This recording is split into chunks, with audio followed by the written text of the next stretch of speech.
My husband thought I was just an army officer bringing home $8,000 a month. He had no idea I actually earned over $780,000 a year running my own defense technology firm. While I was lying in a hospital bed strapped to monitors after a severe training accident, he walked into my room empty-handed. He did not ask how I was doing. Instead, he looked at me and said he had filed for divorce and was keeping our luxury house and the SUV. 3 days later, he married his pregnant mistress. But on the fourth day, he called me sobbing in absolute panic, begging me to save him from federal agents. Before I tell you exactly how I let him destroy his own life, let me know where you are watching from in the comments below. Hit like and subscribe if you believe that sometimes the best revenge is simply letting the trash take itself out. The sterile smell of rubbing alcohol and bleached cotton sheets always makes my stomach turn. I was lying in a private room at a trauma center in Atlanta, Georgia. My left arm was immobilized in a heavy medical sling, and a patchwork of deep purple and yellow bruises covered the right side of my face and collarbone. 2 days prior, during a massive logistical training exercise at a military base, the tactical transport vehicle I was riding in had rolled over a steep embankment. The violent crash had fractured my collarbone, broken 2 of my ribs, and left me with a concussion that made the harsh hospital lights feel like needles in my eyes. It was the kind of sudden, terrifying accident that forces you to realize exactly how fragile your life truly is. As the steady, rhythmic beeping of the heart monitor echoed in the quiet room, I kept my heavy eyes fixed on the wooden door. I had been married to Marcus for 5 years. We were supposed to be building a solid legacy together. Marcus was a corporate sales manager who prided himself on looking the part of Atlanta high society. He loved custom-tailored suits, expensive imported bourbon, and making sure he was seen at the most exclusive restaurants in Midtown and Buckhead. He loved the image of wealth far more than the actual grueling work it took to generate it. When we first met, I was a dedicated logistics and intelligence officer. I told him the military provided a steady income and excellent benefits, which was entirely true. What I deliberately omitted as our relationship progressed was that my military service and intelligence background had opened doors to massive government contracts. By the time we walked down the aisle, I had discreetly founded my own cybersecurity and defense technology firm. While Marcus thought I was simply fulfilling my military duties and doing some basic administrative consulting on the side, I was actually managing a company that generated hundreds of thousands of dollars in pure profit every single year. I kept my wealth strictly hidden because I saw very early on how Marcus treated money. He viewed financial resources as a tool to show off, to demand respect from strangers, and to mask his own deep-seated insecurities about his background. If he knew his wife was bringing in nearly $800,000 a year, he would have quit his sales job immediately. He would have bled my company dry to fund a lifestyle of pure vanity and ego. So I protected myself and my hard work. I set up anonymous, limited liability companies. I used a complex corporate structure to lease the luxury home we lived in and the expensive vehicles we drove. I let him comfortably believe that his sales manager salary and my modest military pay were combining to afford our beautiful life, though my silent contributions were heavily subsidizing the elite lifestyle he loved to flaunt to his friends. I shifted slightly on the stiff hospital mattress, wincing as a sharp, breathless pain shot through my broken ribs. I had called Marcus the exact moment I was airlifted to the hospital. He had promised he would be on the next available flight back from his supposed business trip in Miami. I spent 48 excruciating hours waiting for my husband, expecting him to rush through that hospital door with worry etched across his handsome face. I expected him to hold my uninjured hand, to gently kiss my bruised forehead, to tell me that everything was going to be completely fine because we had each other. I thought the man I married would drop everything to be by my side when I was broken and vulnerable. The heavy door handle finally clicked downward. The door swung open, letting in a brief rush of noise from the busy hospital corridor before closing again. Marcus stepped into the room. He was not rushing. He was not out of breath from sprinting through the hospital lobby. He did not look worried, panicked, or even slightly concerned about the fact that his wife had nearly died in a military vehicle rollover. He was wearing a flawless navy blue custom suit, a crisp white dress shirt, and a patterned silk pocket square that perfectly matched his expensive designer shoes. Not a single hair on his head was out of place.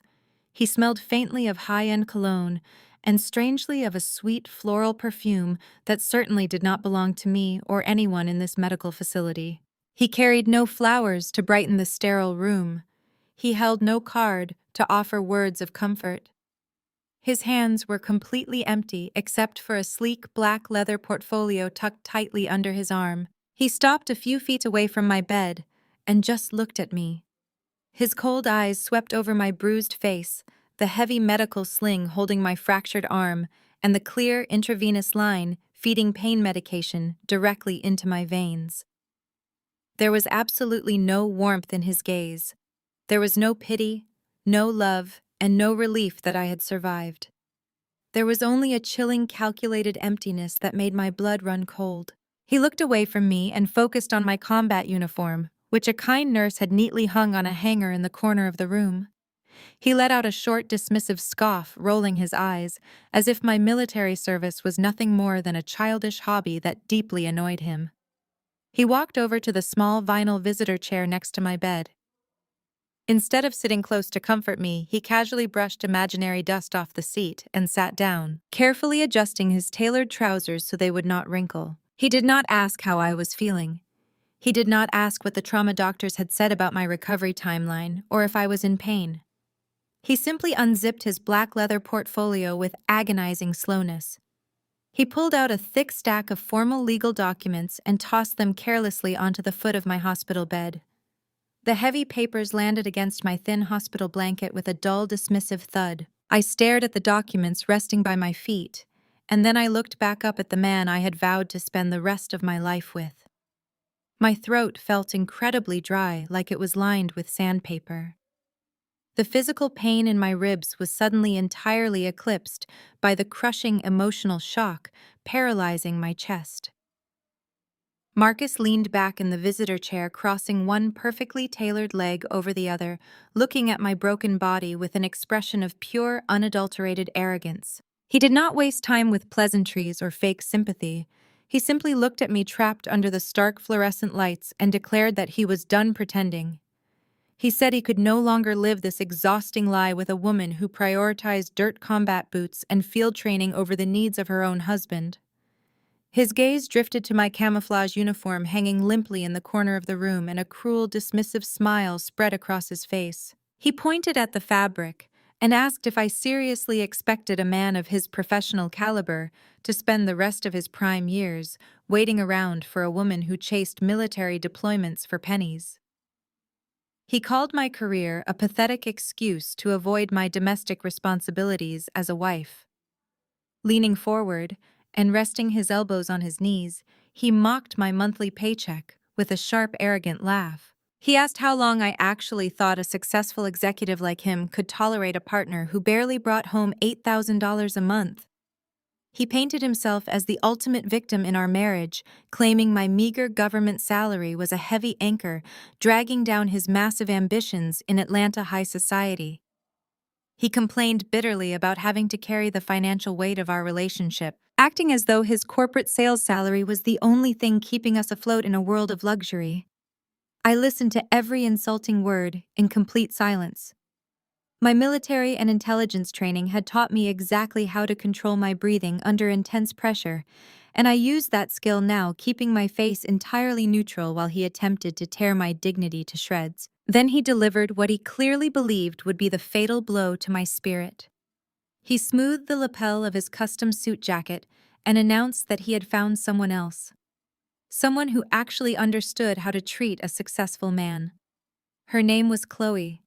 She was 28 years old, and she was his newest sales intern at his corporate firm. He spoke her name with a sickening kind of reverence, boasting about how she looked up to him, how she respected his authority, and how she never challenged his decisions the way I always did. He told me Chloe made him feel like a real man, a king in his own castle, which was a stark contrast to my cold, independent, and fiercely stubborn nature. He reveled in the cruelty of the moment, making sure to emphasize that Chloe was young, vibrant, and completely devoted to his happiness. But the betrayal did not stop at mere infidelity. He leaned back in his chair again, folding his hands across his chest, and delivered the ultimate gut punch with a smug, victorious expression. Chloe was 4 months pregnant. He let the words hang in the sterile air of the hospital room, waiting for me to shatter into a million pieces. He fully expected me to cry, to beg, to scream at him for destroying our marriage and starting an entirely new family while I was out risking my life in military service. He twisted the knife further, explaining that he needed to build a real home for his growing family, a home with a mother who was actually present, instead of sleeping in barracks on a military base halfway across the country. He actually had the audacity to say that Chloe was giving him the family I was too selfish and too obsessed with my low-paying military job to ever provide. His hateful monologue seamlessly transitioned from his infidelity directly into his blatant, unchecked greed. He gestured casually toward the stack of legal documents he had dropped on my hospital bed. He instructed me to read the settlement agreement, though his harsh tone suggested it was a direct military order rather than a polite request. He stated that since I was the one who had practically abandoned the marriage, with my constant deployments, late-night logistics planning, and weeks of training exercises, he was absolutely entitled to keep the assets that actually mattered. He demanded the 5-bedroom luxury estate in Buckhead. He went into excruciating detail about how much he loved that house, mentioning the custom chef kitchen, the saltwater pool, and the prestige of living in that specific gated community. He claimed that since he was the one hosting wealthy clients, throwing lavish dinner parties, and maintaining our elite social standing in the neighborhood, while I was away, the house rightfully belonged to him. He argued that it was the absolute perfect place to raise his new child with Chloe, completely ignoring the fact that I was the one who had carefully selected the property and managed every single detail of its upkeep. Next, he laid claim to the black Range Rover currently sitting in the hospital parking garage. He brushed off my ownership of the vehicle, stating that a high-level corporate manager needed a premium luxury SUV to maintain his professional image in front of his executives and his new intern girlfriend. He reasoned that I could easily get around base in whatever cheap transport the military provided, or just buy myself a used sedan with my pitiful army savings. He called these outrageous demands his rightful compensation for the lonely nights he had endured while I was away playing soldier in the mud. He told me I could pack up my cheap uniforms, take my small checking account, and walk away with my military pride intact.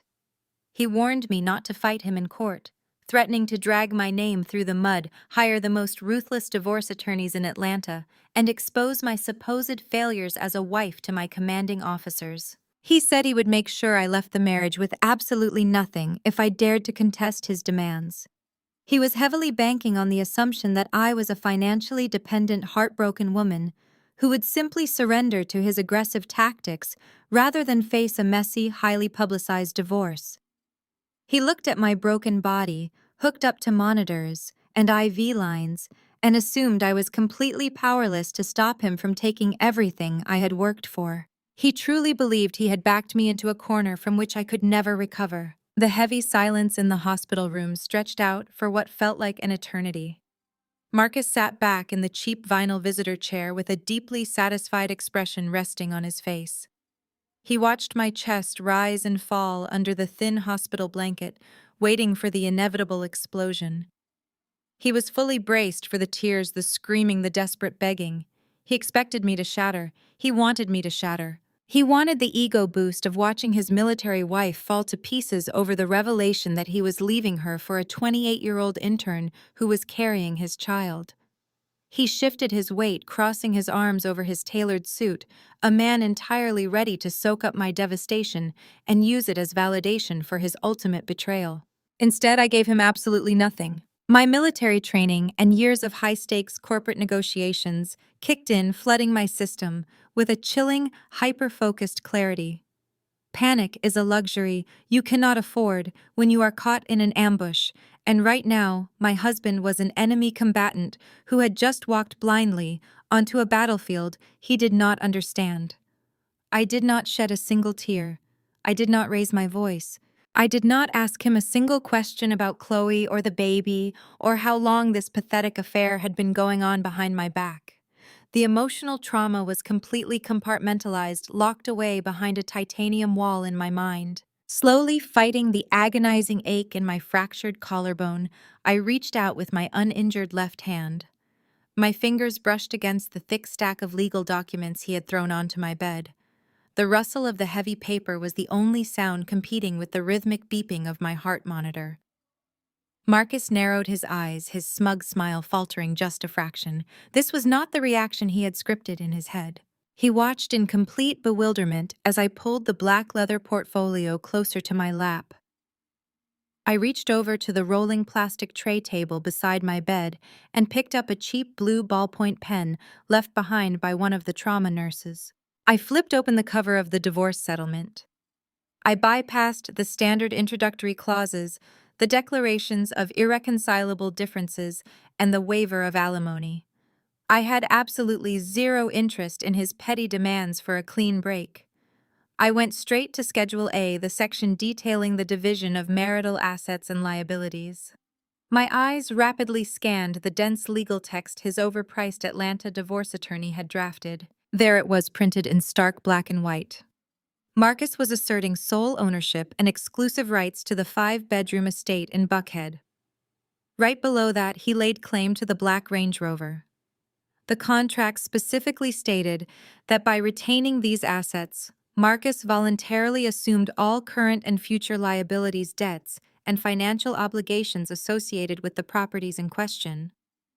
He was demanding a total transfer of ownership, completely relinquishing me of any financial ties to the house and the vehicle. He was so blinded by his own greed and his burning desire to play the wealthy executive for his new pregnant girlfriend that he had not done a single ounce of basic financial due diligence.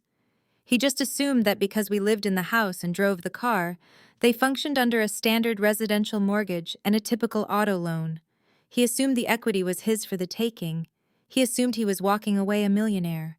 He had absolutely no idea that his entire reality was a carefully constructed illusion. The Buckhead estate was not a residential mortgage. The Range Rover was not a standard auto loan. Both assets were highly complex corporate leases registered under Apex Cyber Defense Solutions, one of the primary anonymous limited liability companies operating under my main defense technology firm. I had intentionally structured my wealth through a labyrinth of corporate veils to protect my assets from anyone trying to dig into my private life. Because the company covered our housing and transportation as executive benefits. Our personal names were never on the primary deeds or the master lease agreements. The corporate liabilities attached to that specific property and that specific vehicle totaled well over $2 million in commercial debt and strictly enforced corporate lease obligations.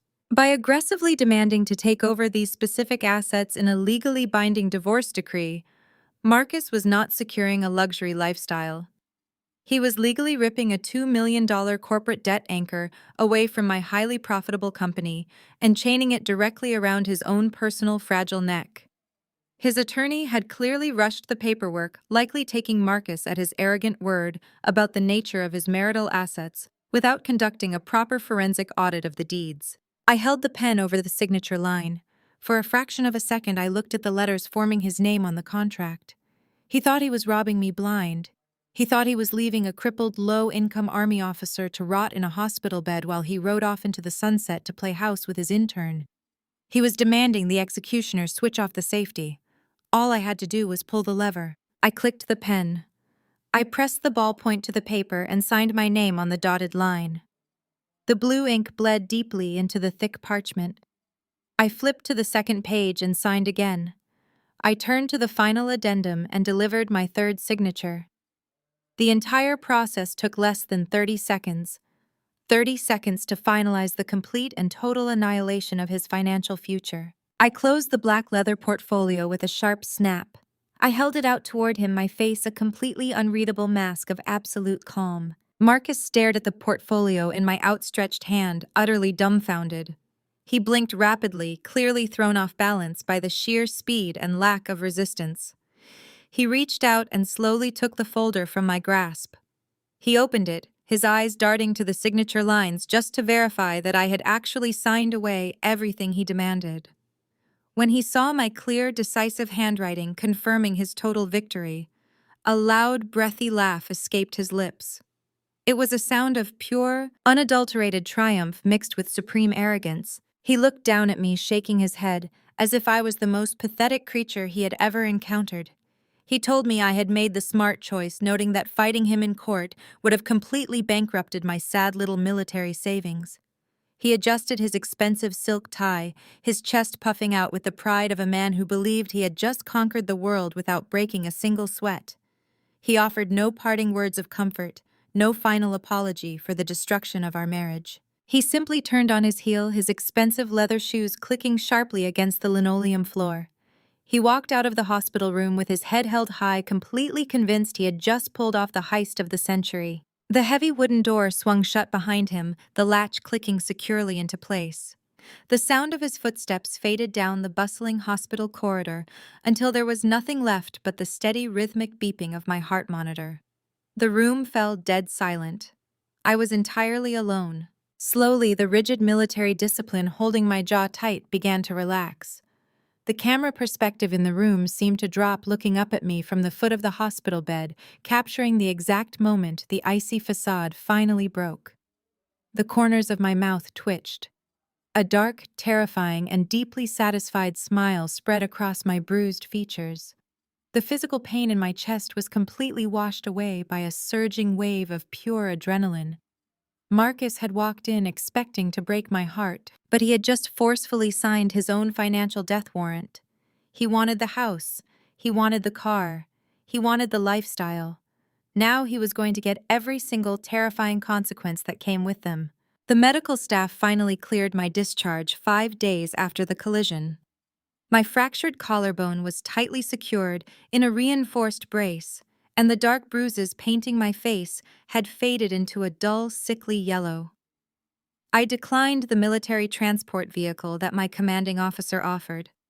I wanted to handle this final domestic errand quietly and efficiently.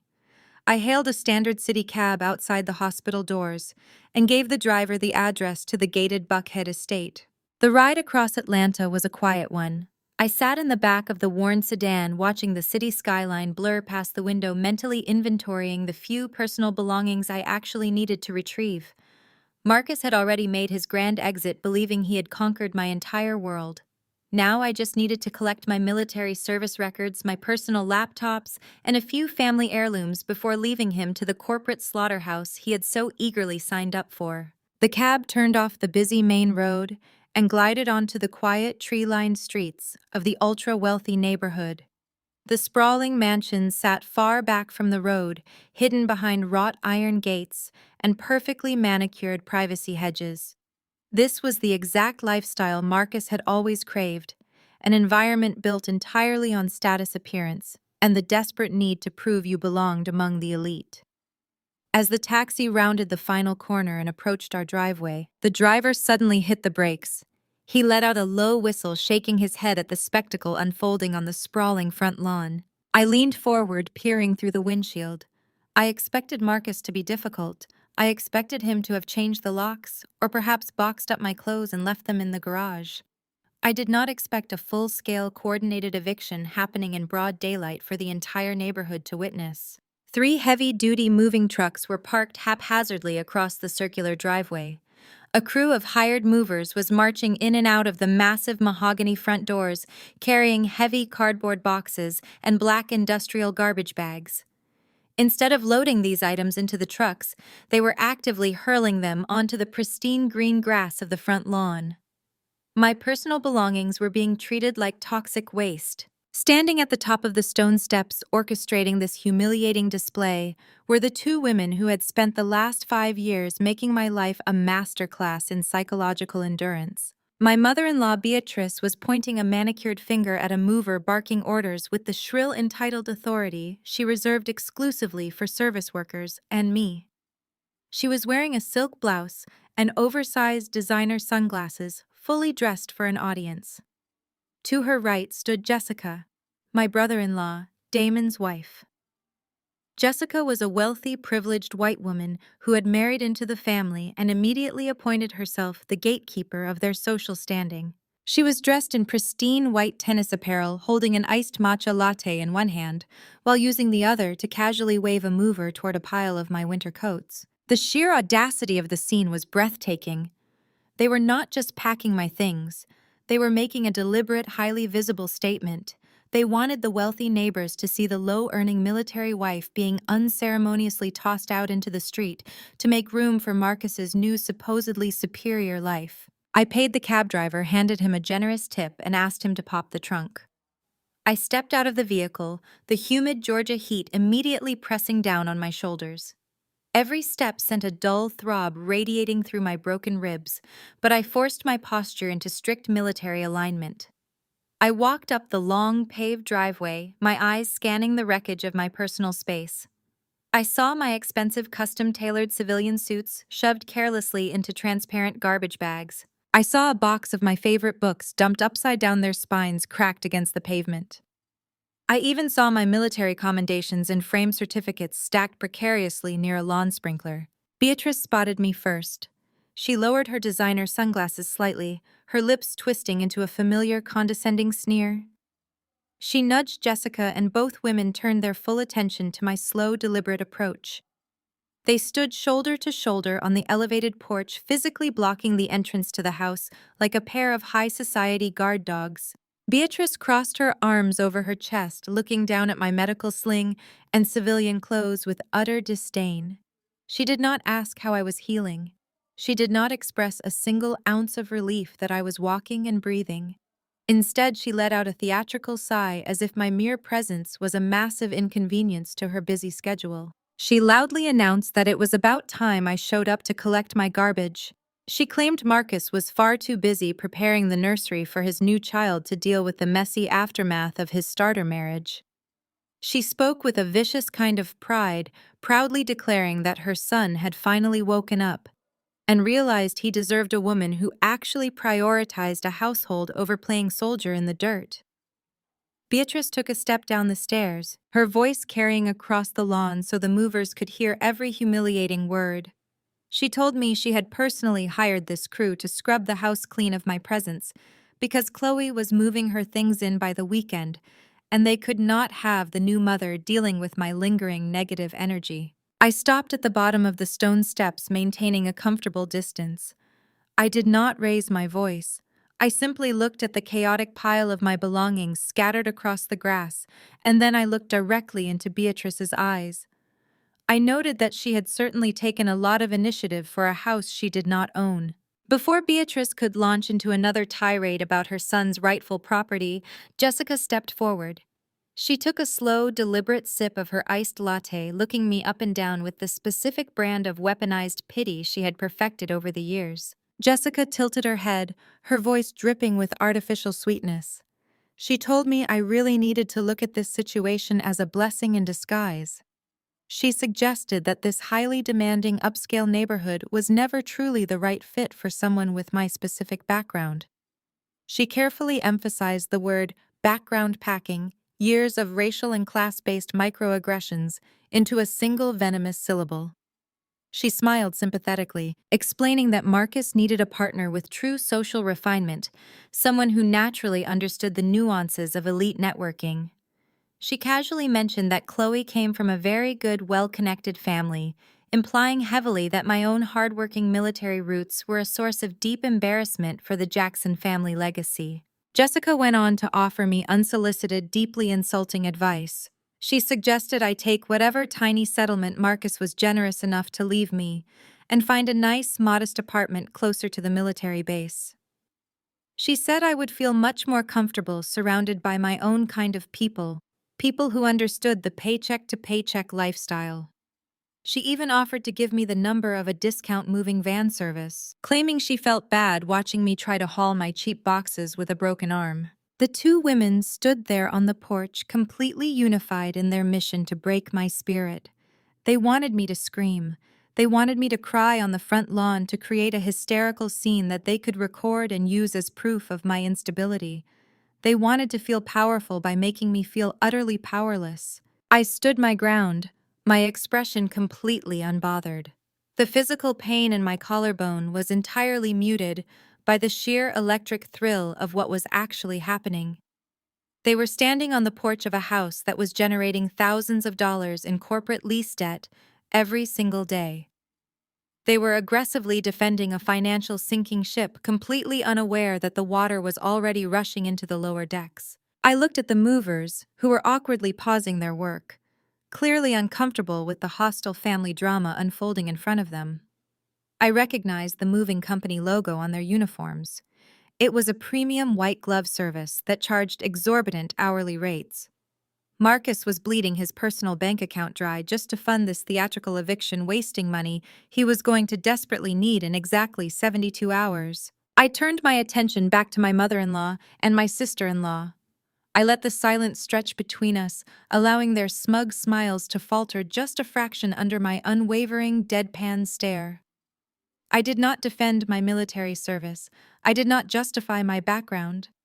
I certainly did not attempt to explain my financial standing to two women whose entire identities revolved around spending money they did not earn. I simply nodded a slow, deliberate motion that conveyed absolute comprehension of their true nature. I told them they were absolutely right. I agreed that Marcus and Chloe were the perfect match for each other and that they completely deserved every single thing they were about to get. I looked at the massive, sprawling estate behind them, its tall windows reflecting the intense Georgia sun. I took a mental photograph of their arrogant, triumphant faces, knowing this would be the very last time I would ever see them looking so incredibly confident. Jessica broke the tense silence that had settled over the front lawn. Apparently unsatisfied that I had not burst into tears or fallen to my knees to beg for my marriage, she took another loud sip of her iced matcha latte. The ice cubes rattled sharply against the plastic cup, a jarring sound in the humid morning air. She stepped off the bottom stair of the massive stone porch, closing the physical distance between us, so she could deliver her next insult with surgical precision. She looked at my simple civilian clothes, my heavy medical brace, and the fading bruises on my face. Her mouth curled into a smile that lacked even a fraction of genuine warmth. She told me she had warned Marcus from the very beginning. She said she had sat him down years ago and told him that bringing a rough military girl into their elevated social circle was a massive, embarrassing mistake. She claimed this family needed refinement, grace, and a certain level of sophistication that I completely lacked. She made sure to emphasize Chloe and her supposedly superior lineage. She practically bragged that Marcus's new pregnant girlfriend came from a prominent family with real heritage, deep pockets, and high status in the city. A family that actually understood how to navigate country club galas, charity balls, and elite networking events. Jessica called me coarse and uncultured. She said I only knew how to wear combat boots, bark orders, and get my hands dirty, completely lacking the delicate, feminine touch required to stand beside a rising corporate star like her brother-in-law. Jessica spoke with the arrogant, unearned authority of a white woman who had married into a wealthy black family and immediately convinced herself she was the supreme gatekeeper of their social standing. Hearing her daughter-in-law take the lead, Beatrice eagerly stepped down to join the firing squad. She was not about to let Jessica take all the credit for my humiliating eviction. Beatrice smoothed the front of her expensive silk blouse and pointed a manicured finger directly at my chest. She decided this was the perfect moment to weaponize my past against me. She loudly reminded the entire front lawn, ensuring the hired movers heard every single word, that I had brought absolutely nothing of value into her son's life. She spat out the details of my childhood, as if hard work and struggle were a contagious disease. She reminded me that I grew up in a cramped, rundown house on the south side of the city, with a single mother who worked double shifts just to keep the lights on and put food on the table. She framed my military service not as a highly honorable and demanding career, but as a desperate, pathetic escape route for a poor girl who had no other way to pay for a college education. Beatrice claimed Marcus had effectively acted as my personal savior. She spun a ridiculous, offensive narrative where her successful, brilliant son had stooped down from his pedestal to rescue a charity case from poverty, elevating me to a luxurious lifestyle I could never have achieved on my own. Her voice grew shrill with misplaced indignation as she aired her ultimate grievance. In 5 years of marriage, she complained bitterly. I had never once treated her to a luxury shopping spree at Phipps Plaza. I had never bought her a designer handbag, a pair of red-bottom shoes, or an expensive spa weekend. She compared me directly to Chloe, boasting that the 28-year-old intern had already gifted her a highly exclusive designer tote bag just for welcoming her so warmly into the family. I listened to her complain about designer bags while standing on the driveway of a $2 million estate that my cybersecurity firm was fully funding. The sheer, concentrated irony of her words almost made me laugh out loud. Beatrice was furiously defending the wealthy status of her son, completely oblivious to the fact that the lavish lifestyle she was so desperately clinging to was heavily subsidized by the very same South Side girl she was currently insulting. I knew for an absolute fact that the expensive designer gifts Marcus had occasionally presented to his mother over the years were purchased using the corporate bonus checks my company issued to his supposedly joint accounts. Chloe had not bought Beatrice a designer tote bag with her own intern salary. Chloe had bought it using Marcus's credit card, which was by extension drawing from the financial ecosystem I had built from the ground up. They wanted me to feel the crushing weight of my supposed inferiority.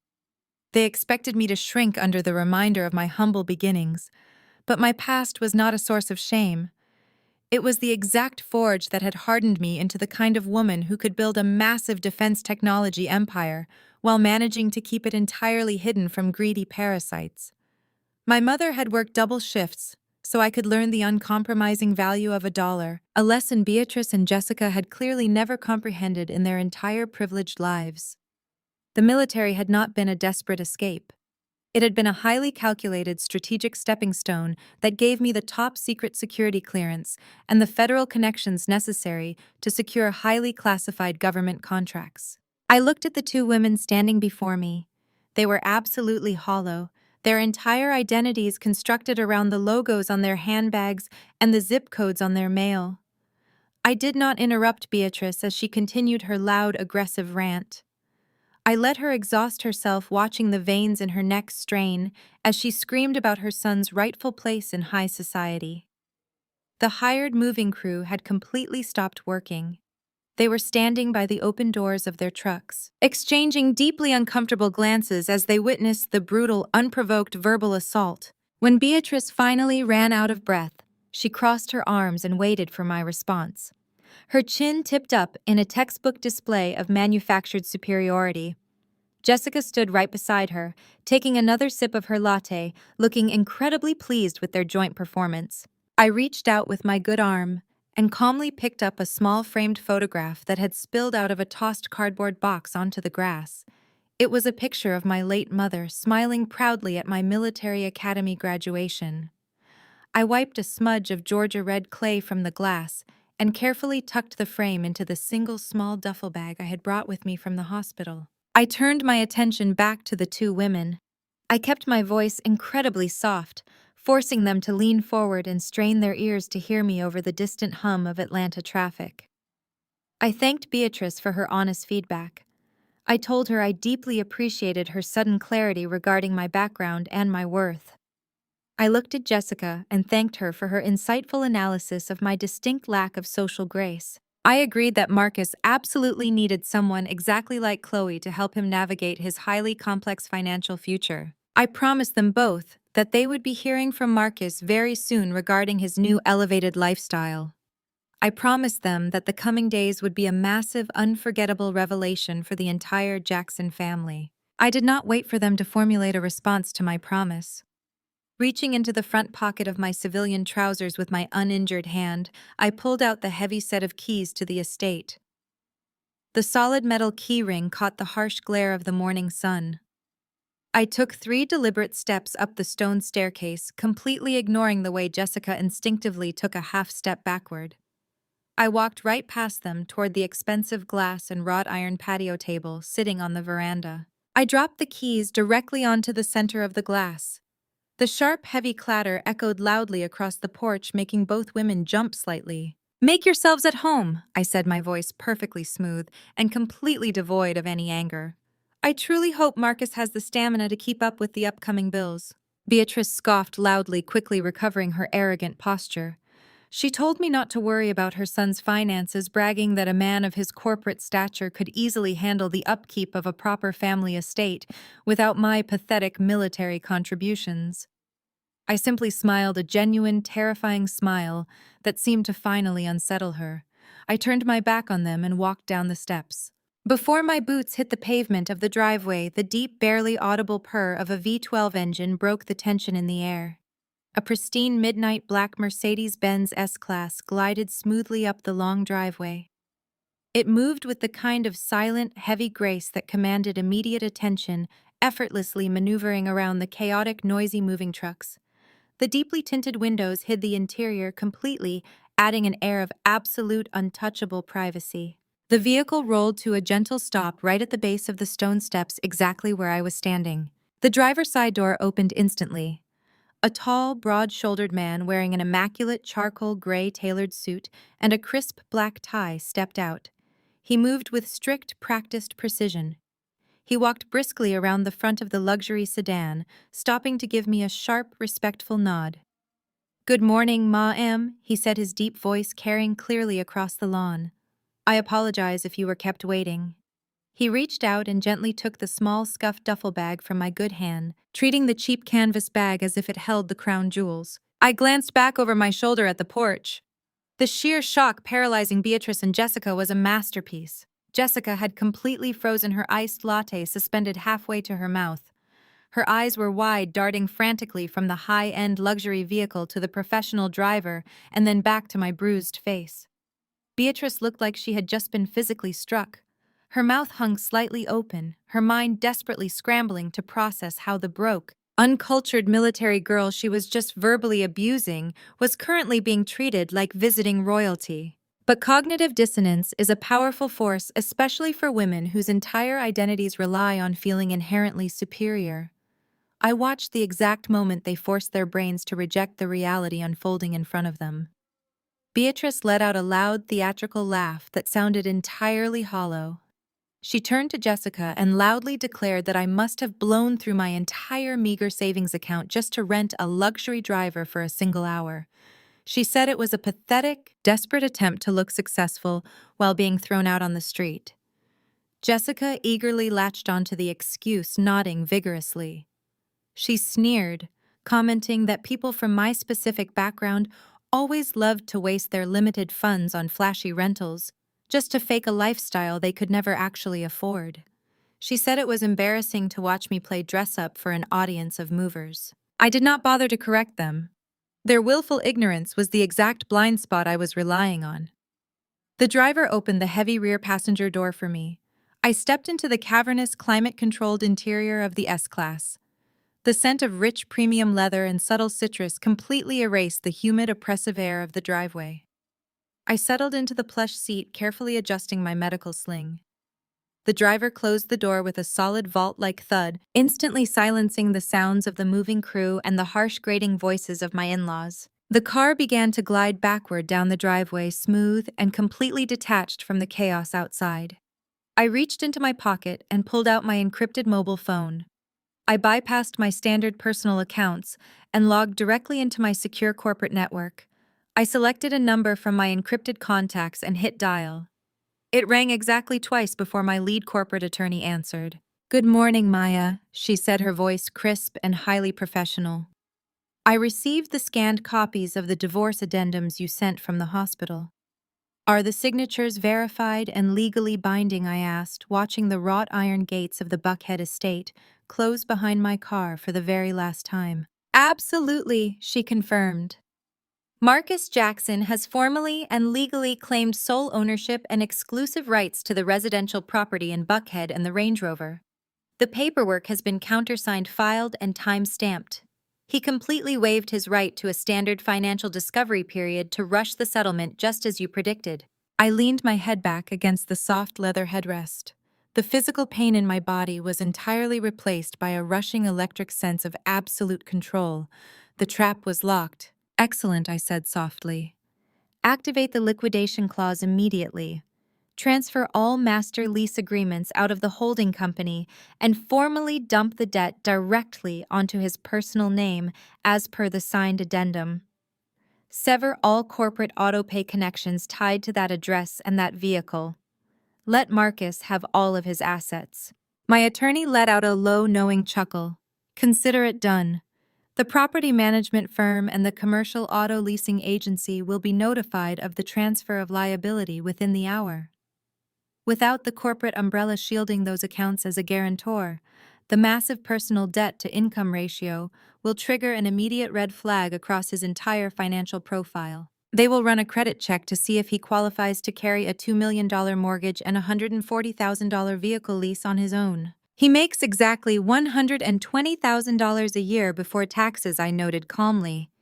He will fail the underwriting review instantly, which means the creditors will immediately call the notes due in full or begin repossession and foreclosure proceedings, my attorney finished. He just legally assumed debts he cannot possibly service. I will also tell the accounting department to lock down every single secondary account he previously had access to. We will wipe his financial slate clean of your corporate footprint. Do it, I instructed.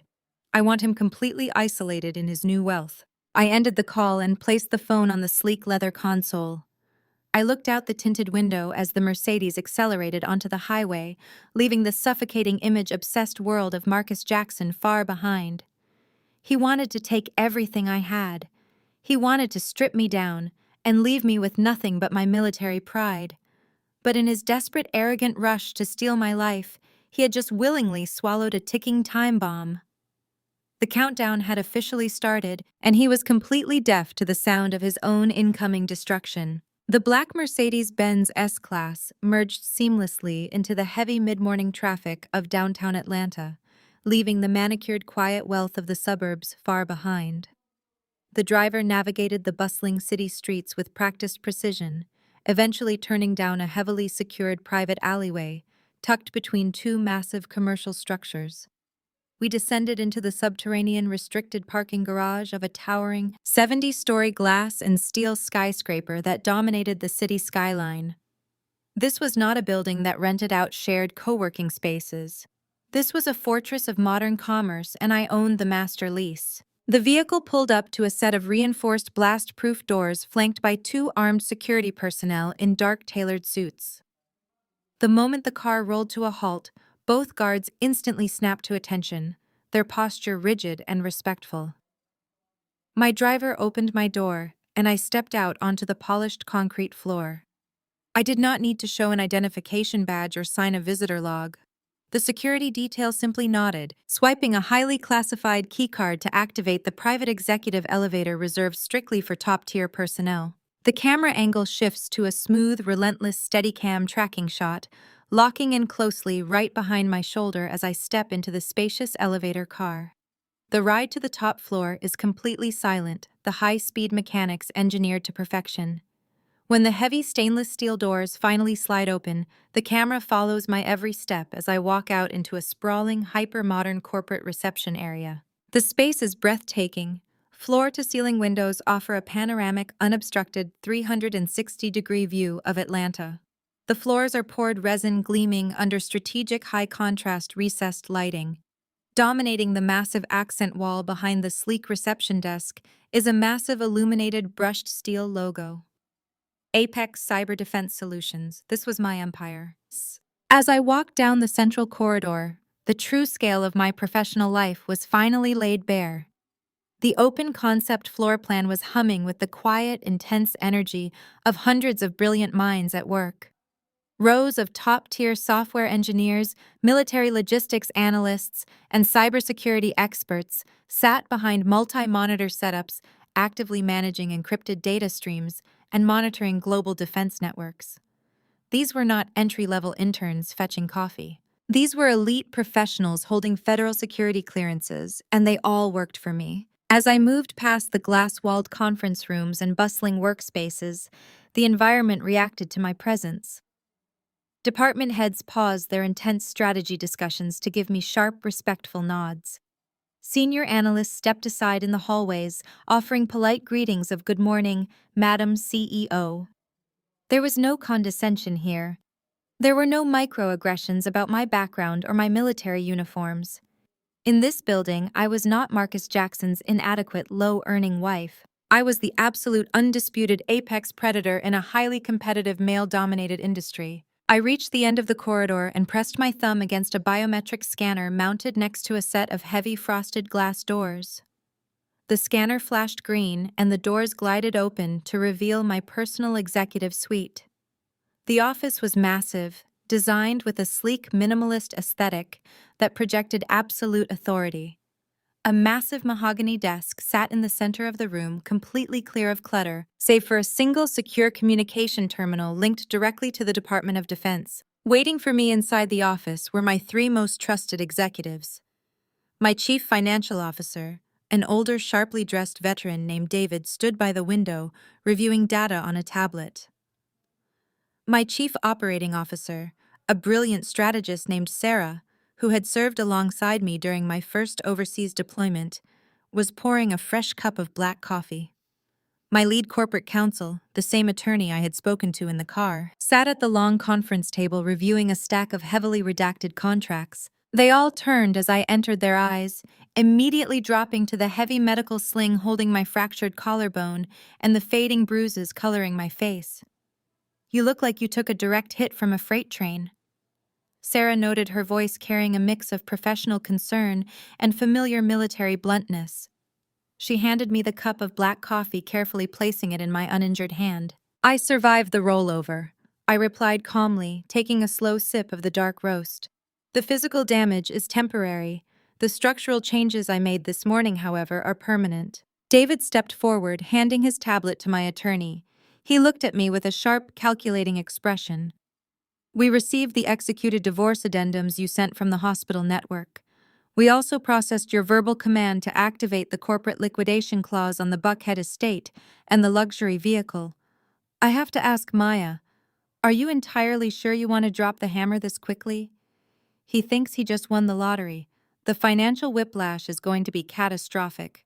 I walked over to my heavy leather executive chair and sat down, wincing slightly as my ribs protested the movement. "I am entirely sure," I stated, my voice echoing with absolute finality in the large office. Marcus spent the last 5 years demanding to be the king of his castle. He constantly belittled my military service because he needed to feel like the supreme provider. He demanded a traditional hierarchy where his corporate sales job was the center of our universe. I simply gave him exactly what he asked for. Sarah shook her head, leaning against the edge of my mahogany desk. "He really has absolutely no idea what you built here, does he? He truly believes you max out at $8,000 a month. He believes what his fragile ego requires him to believe." I explained, looking out the floor-to-ceiling windows at the city sprawling below. During our first year of marriage, I tried to include him in my ambitions. I brought home a preliminary contract for a massive logistics software upgrade for a local military base. I was excited. I wanted to build this company together. But the moment he realized my side project had the potential to eclipse his entire career trajectory, he became wildly insecure. He started picking fights over nothing. He started weaponizing my background, telling me I was getting too big for my boots and that I should just stick to taking orders in uniform. I turned my gaze away from the window and looked directly at my executive team. Marcus could not love a woman who outranked him in the real world. His masculinity was so incredibly fragile that it required me to constantly shrink myself just so he could feel tall. So I made a strategic, tactical decision. I stopped shrinking, and I simply stepped into the shadows. I let him play the wealthy executive provider while I used my top secret clearance and my military network to build Apex cyber defense solutions completely out of his sight.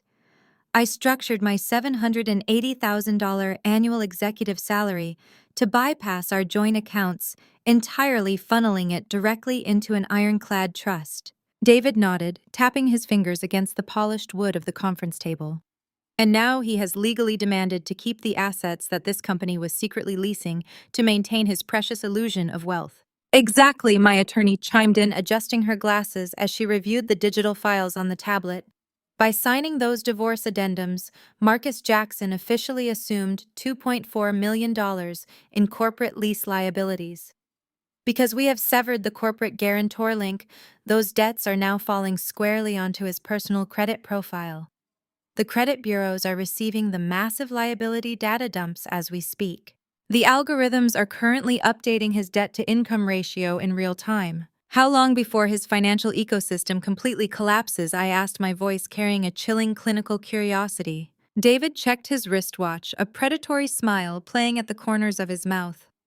Given his actual salary and his current credit limits, the automated banking systems will flag his profile for severe default risk within 48 hours. By day 3, his personal credit cards will start declining to prevent further loss. By day 4, the commercial creditors holding the notes on the house and the car will initiate aggressive seizure protocols because he cannot possibly provide proof of funds to service a $2 million debt. I took another slow sip of my coffee, savoring the bitter, complex flavor.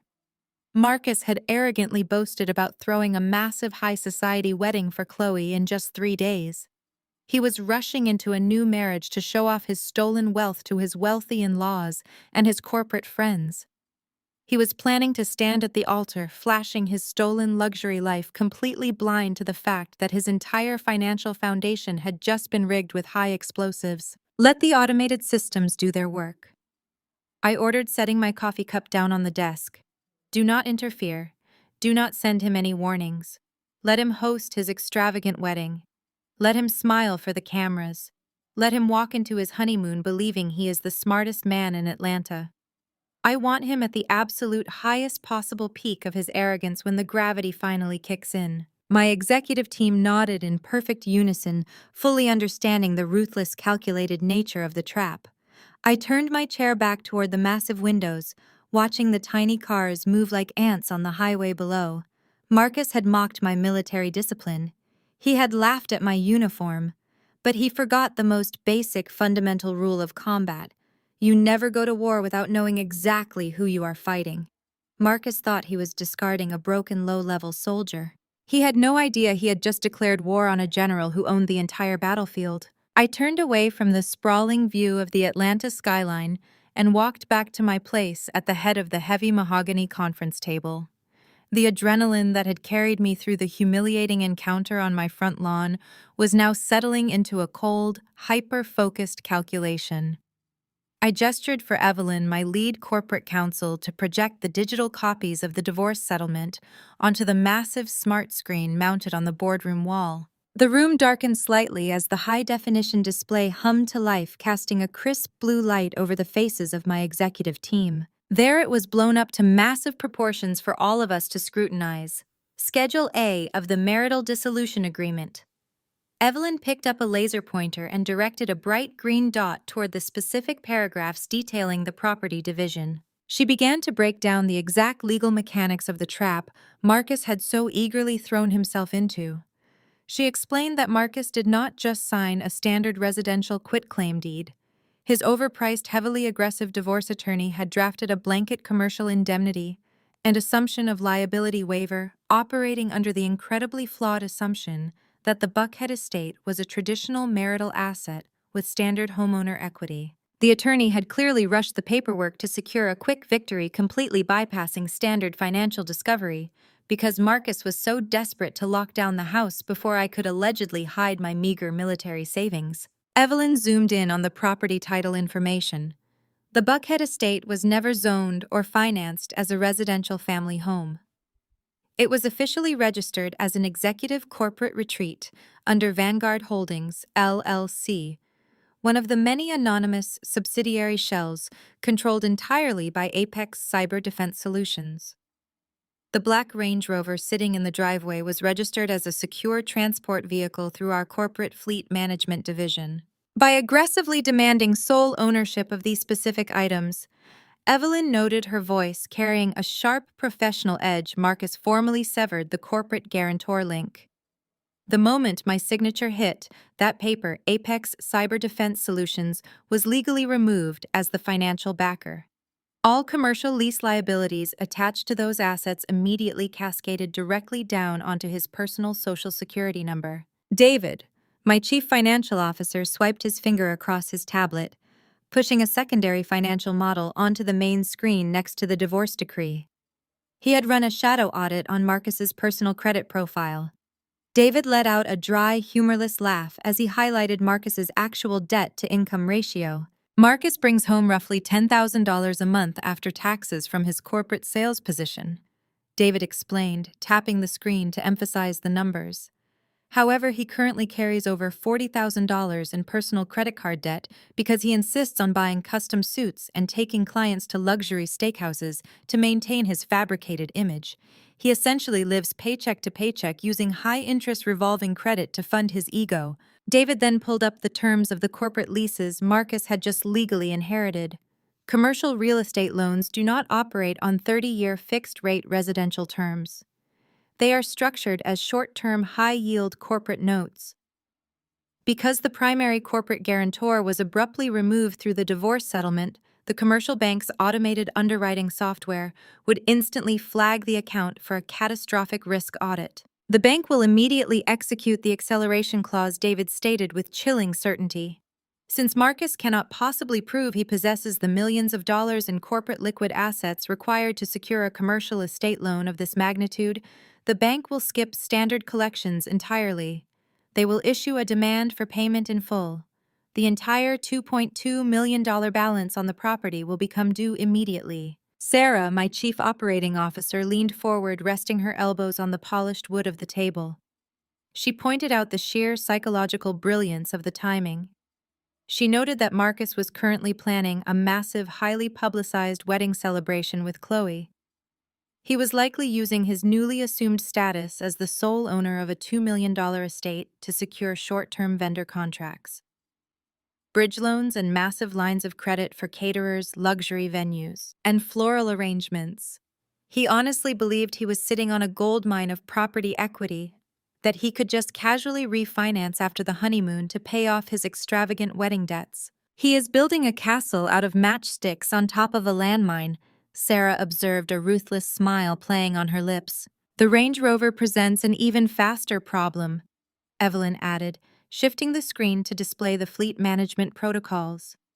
As a corporate security vehicle, the SUV is equipped with advanced GPS tracking and remote immobilization software. The moment we terminated the corporate insurance policy an hour ago, the dealership's automated system sent a high-priority alert to their risk management division. Marcus has exactly 48 hours to provide proof of premium commercial insurance and income verification to keep the lease active. When he inevitably fails to produce, either the dealership will not even bother calling him. They will remotely disable the engine block and send a repo team to physically tow the vehicle away, regardless of where it is parked. I listened to my team methodically dismantle my soon-to-be ex-husband's entire existence. There was no hesitation in the room. They knew exactly how Marcus had treated me, and they operated with the precise, lethal efficiency of a military strike team eliminating a hostile threat. I instructed David to implement a continuous monitoring protocol on the county's public foreclosure and public judgment registries. I wanted to be notified the exact second the commercial bank filed the official notice of default. I wanted a real-time timeline of his total collapse. Sarah looked at me, her expression turning slightly more serious. She brought up the final, most devastating piece of the puzzle. She asked about the $50,000 Marcus had stolen from me a year prior. This was the masterstroke that elevated this situation from a simple financial ruin into a catastrophic federal nightmare. A year ago, Marcus had forged my signature on a physical withdrawal slip to drain $50,000 from what he believed was a dormant joint high-yield savings account. He used that stolen money to purchase Chloe's massive, flashy diamond engagement ring and to secure the deposit for their luxury wedding venue. He thought he was incredibly clever, skimming off the top of his wife's hard-earned military savings. He had no idea that specific account was not a standard retail banking product. I turned to my team and explained the gravity of his mistake. I told them that the compromised account was actually a highly classified security clearance account linked directly to my federal contracting credentials and monitored by the Department of Defense. When I first noticed the unauthorized withdrawal 12 months ago, I did not confront Marcus. I did not scream or demand the money back. Instead, I quietly filed an official suspicious activity report with the Department of Defense, Inspector General classifying the incident as a potential security breach involving forged federal credentials. I let the investigation sit dormant, waiting for the exact right moment to deploy it.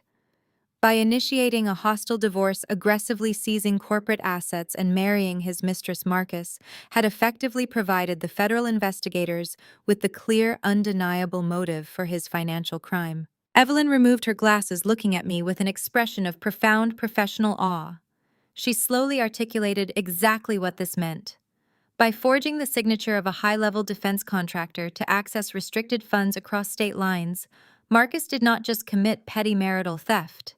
He had committed federal wire fraud and aggravated identity theft. The moment the commercial banks flag his profile for defaulting on a $2 million corporate loan, the federal monitoring systems will automatically cross-reference his name, Evelyn explained. The IRS and the FBI will instantly see a massive unexplained spike in his assumed liabilities, coupled with the pending investigation for the stolen $50,000. They will not send him a polite warning letter. They will execute an immediate, total asset freeze across every single bank account tied to his Social Security number. They will freeze his checking accounts, his retirement funds, and his corporate sales commission payouts, pending a full federal indictment. The boardroom fell completely silent. The sheer magnitude of the destruction was absolute. Marcus had wanted to destroy my pride, take my home, and flaunt his superiority. In response, I had engineered a scenario where the very institutions of the United States financial and federal legal systems would systematically crush him into dust. I thanked my executive team for their flawless execution and formally dismissed the meeting. They gathered their tablets and confidential files, filing out of the glass boardroom and leaving me entirely alone. I remained at the head of the heavy wooden table, the glowing data screens illuminating the dark room. I picked up my secure mobile phone and opened my personal email inbox. Sitting at the very top was the digital wedding invitation Marcus had the sheer, unadulterated audacity to send me just days prior.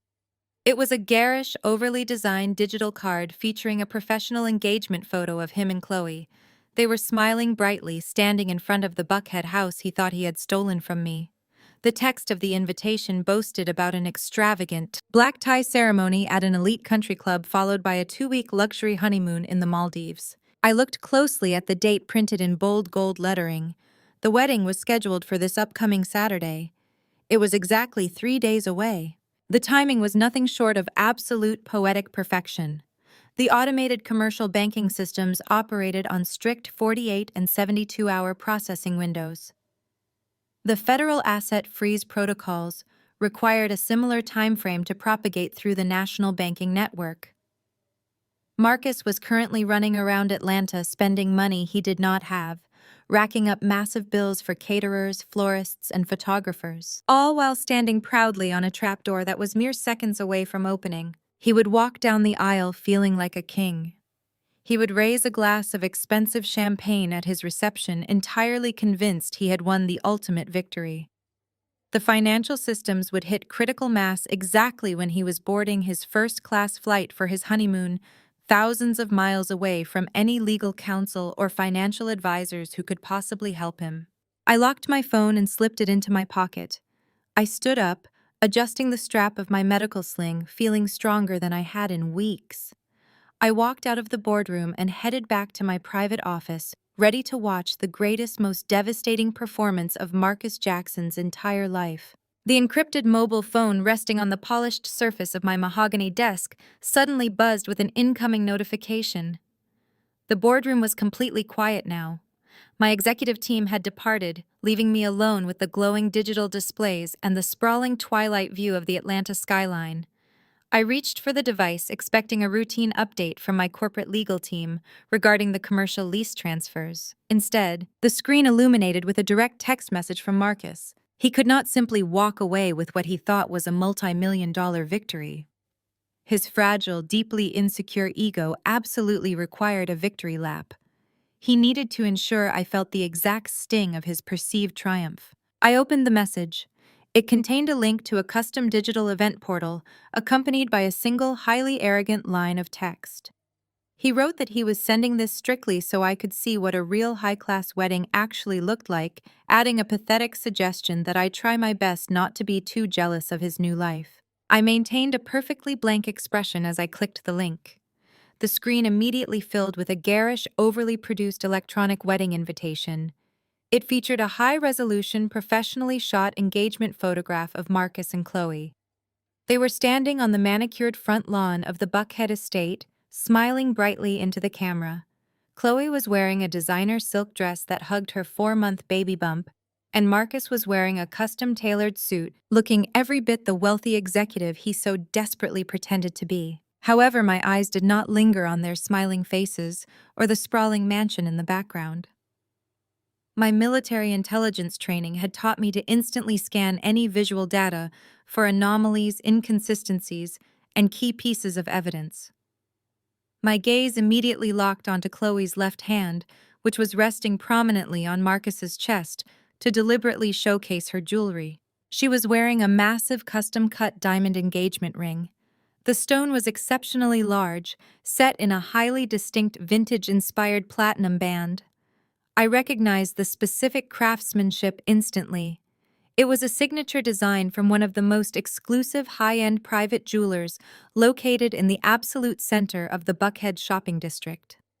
I knew the owner of that specific boutique well, having purchased corporate gifts from him in the past. I also knew exactly what a custom stone of that clarity and carat weight cost. That ring carried a minimum price tag of $50,000. A cold, razor-sharp wave of realization washed over me.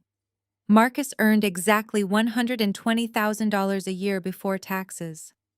He was drowning in over $40,000 of high-interest revolving credit card debt. He owned absolutely no liquid assets.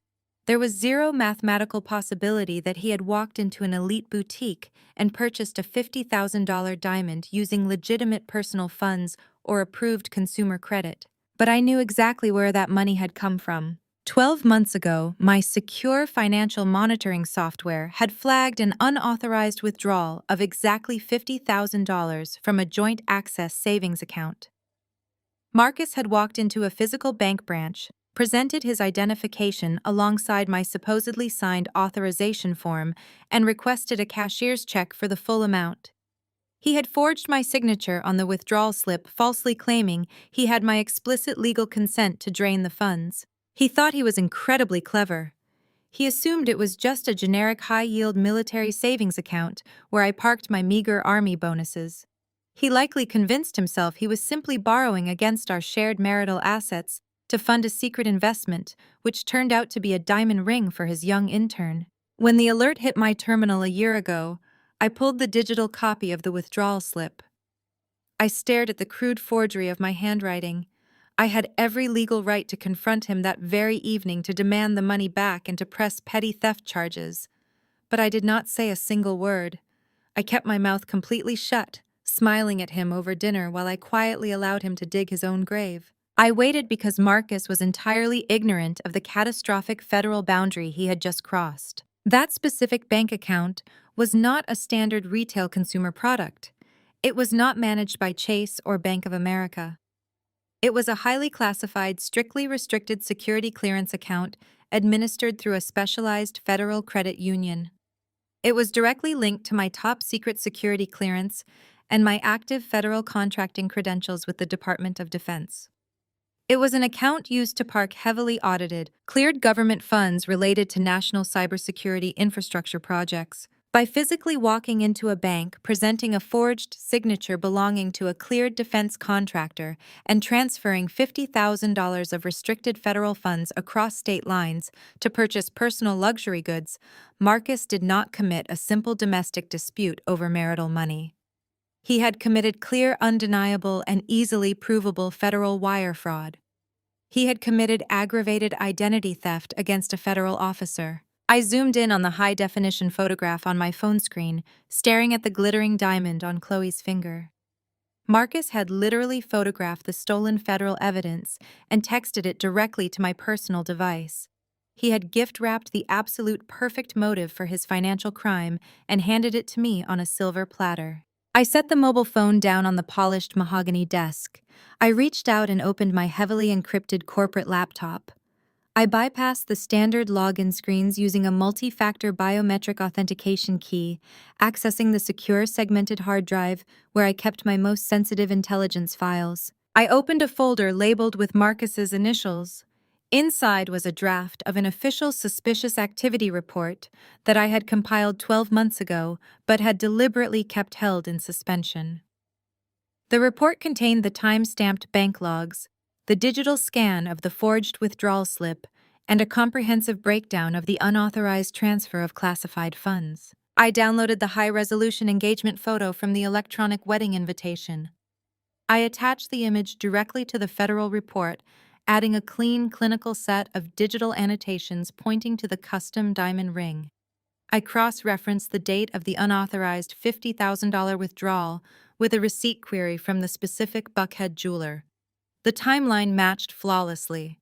The financial footprint was absolute, undeniable proof of grand larceny and federal fraud. Marcus thought he was provoking me. He thought he was making me feel small, discarded, and jealous of his shiny new life. He believed he was twisting the knife into a broken woman. Instead, he had just provided the final necessary catalyst for his own absolute destruction. I did not reply to his text message. I did not send a sad emotional response or an angry threat. I operated with the silent, lethal efficiency of a predator locking onto its target. I opened a highly secure encrypted communication portal linked directly to my federal liaisons. I attached the completed suspicious activity report, the forged banking documents, and the photographic evidence of the stolen assets. I addressed the transmission directly to the lead financial crimes investigator at the Federal Bureau of Investigation, copying the Department of Defense Inspector General on the routing line. I added a brief, highly professional note requesting an immediate aggressive review of the attached financial discrepancies regarding an unauthorized breach of a cleared federal account by a civilian entity. I moved the cursor over the submit button. I thought about the arrogant smirk on Marcus's face when he walked into my hospital room. I thought about the cruel, elitist sneer on his mother's face as she threw my military uniforms onto the grass. I thought about his overwhelming delusional belief that he could steal from me, cheat on me, and then openly mock me without suffering a single consequence. I pressed the button. The screen flashed a secure confirmation dialog as the heavily encrypted data packets rocketed through the fiber optic network, landing directly on the desks of the most ruthless federal financial investigators in the United States government. The federal wheels were officially in motion. It would take them less than 48 hours to verify the forgery, trace the stolen funds, and realize a civilian had compromised a defense contractor's secure financial profile. They would not issue a polite subpoena. They would initiate a total catastrophic freeze on every single asset tied to his name, followed swiftly by federal indictments. I closed the laptop and leaned back in my heavy leather executive chair. The sun had finally dipped below the horizon, plunging the city of Atlanta into darkness, illuminated only by the glittering lights of the skyscrapers around me. Marcus was preparing for his extravagant high-class wedding. He was getting ready to stand in front of hundreds of people and pretend he was a titan of industry. I smiled into the quiet, dark office, knowing with absolute certainty that by the time he returned from his luxury honeymoon, he would not have a house, a car, a career, or a single dollar to his name. He was going to lose absolutely everything, and he had handed me the very weapon required to finish the job. The tropical heat of the Maldives hit Marcus the second he stepped off the private seaplane. A thick, suffocating blanket of humidity that immediately wilted the crisp collar of his custom linen suit. It was day 3 of the timeline, exactly 72 hours since he had stood at the altar and arrogantly declared his ultimate triumph over his past. The journey across the globe had been an exhausting marathon of premium flights and VIP lounges, all funded by the massive lines of credit he had recklessly opened against the corporate properties he falsely believed he owned. Chloe walked closely beside him along the wooden pier, gripping the strap of her oversized designer beach tote. Instead of taking in the breathtaking expanse of the crystal-clear Indian Ocean, stretching out in every direction, she was loudly complaining about the sea breeze ruining her expensive blowout. She fanned her face with a heavily manicured hand, whining that her swollen, pregnant feet could not handle walking another step and demanding to know where their personal butler was. Marcus threw his arm around her shoulder, projecting the false, swaggering confidence of a billionaire titan arriving at his private island.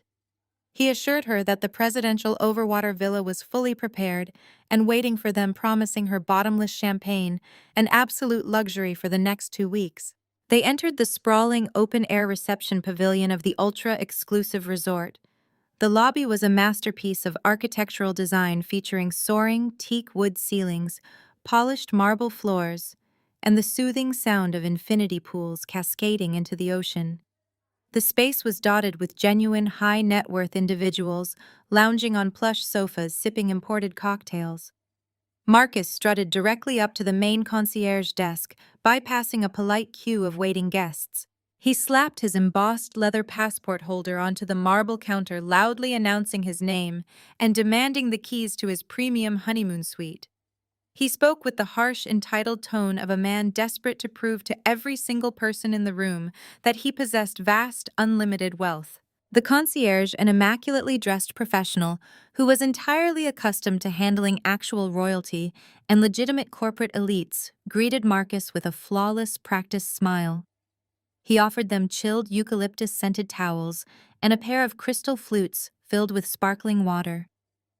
He typed Marcus's name into the resort's booking system, confirming the reservation for the presidential villa. He then politely requested a credit card to process the standard $5,000 incidental hold required for all luxury suites. Marcus smiled, puffing out his chest. He reached into his designer wallet and pulled out a heavy metal platinum credit card with a dramatic, practiced flick of his wrist. He tossed the card onto the marble counter, letting the solid metal clink loudly against the stone.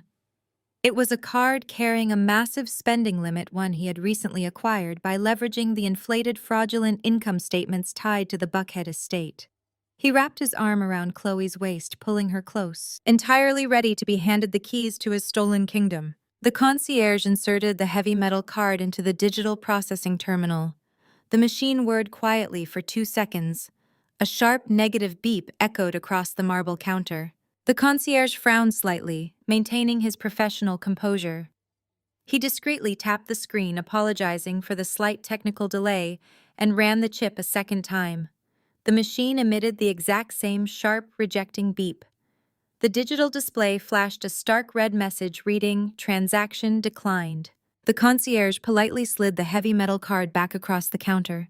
He kept his voice low to protect Marcus's privacy, respectfully informing him that the financial institution had refused the authorization charge. He suggested that it was likely a simple, automated security measure triggered by the sudden international travel, a common occurrence for guests arriving from the United States. Marcus let out a loud, obnoxious laugh, deliberately projecting his voice so the other wealthy guests in the lobby could hear him. He waved his hand dismissively, loudly boasting that his bank was overly protective of his massive corporate assets. He claimed his wealth management team was probably just being hyper-vigilant because he spent so much money. He reached into his wallet again, pulling out a premium travel rewards card. He shoved it toward the concierge, bragging that he had unlimited spending power and instructing the man to just charge the full honeymoon balance to the secondary account. The concierge processed the second card. The machine beeped instantly, declined. Marcus's arrogant smile froze completely on his face. The camera perspective in the open-air lobby shifts, utilizing a dizzying parallax effect. The lush, tropical background of the reception pavilion begins to stretch and warp backward, elongating the space unnaturally, while Marcus's shocked face remains locked in sharp focus at the absolute center of the frame. The visual distortion perfectly mirrors the sudden catastrophic shifting of his fabricated reality. The ground beneath his feet was legally and financially dropping out from under him, and he was completely blind to the cause. A cold bead of sweat trickled down the side of Marcus's face. He snatched the second card off the counter, his hands trembling slightly. He quickly pulled out a third card, a standard bank debit card linked to his primary checking account, the account where his corporate sales commissions were deposited. He shoved it into the terminal himself, his breathing turning shallow and rapid. He stared at the digital screen, silently begging the transaction to clear. The machine displayed an immediate fatal error code. Insufficient funds. Account frozen. Please confiscate card. The concierge's polite smile tightened into a mask of deep professional discomfort. He looked at Marcus, his tone dropping the deferential warmth from earlier. He informed Marcus that the terminal was instructing him to retain the card. He asked very clearly if Marcus possessed any alternative reliable form of payment or if he needed to step aside to contact his financial institution to resolve the block. Chloe, who had been busy taking selfies in the lobby mirror to show off her $50,000 stolen engagement ring, finally noticed the agonizing delay. She stomped over to the marble counter, her face twisting into a furious, entitled pout. She loudly complained that her back was aching from the pregnancy and that she was completely exhausted from flying commercial first class. She demanded to know why she was standing in a humid lobby instead of relaxing in a private plunge pool. She glared at Marcus, her voice turning sharp and whining, asking him in front of the concierge and several staring guests why his cards were not working. Marcus panicked. His entire meticulously crafted alpha male facade was cracking wide open in front of his new wife and a lobby full of actual millionaires. Desperate to maintain his delusion of power, he slammed his fist against the marble counter. He raised his voice aggressively, threatening the concierge. He shouted that he was a highly influential corporate executive from Atlanta and that he would personally call the resort's corporate ownership to have the concierge fired for gross incompetence. He turned to Chloe, wrapping his hands around her shoulders, lying through his teeth. He frantically assured her that it was nothing more than a stupid banking error, a minor technical glitch caused by his massive wealth triggering federal security protocols overseas. The concierge remained entirely unmoved by the aggressive threats. He was trained to handle irate guests, and he recognized the frantic, desperate behavior of a man whose financial house of cards was collapsing.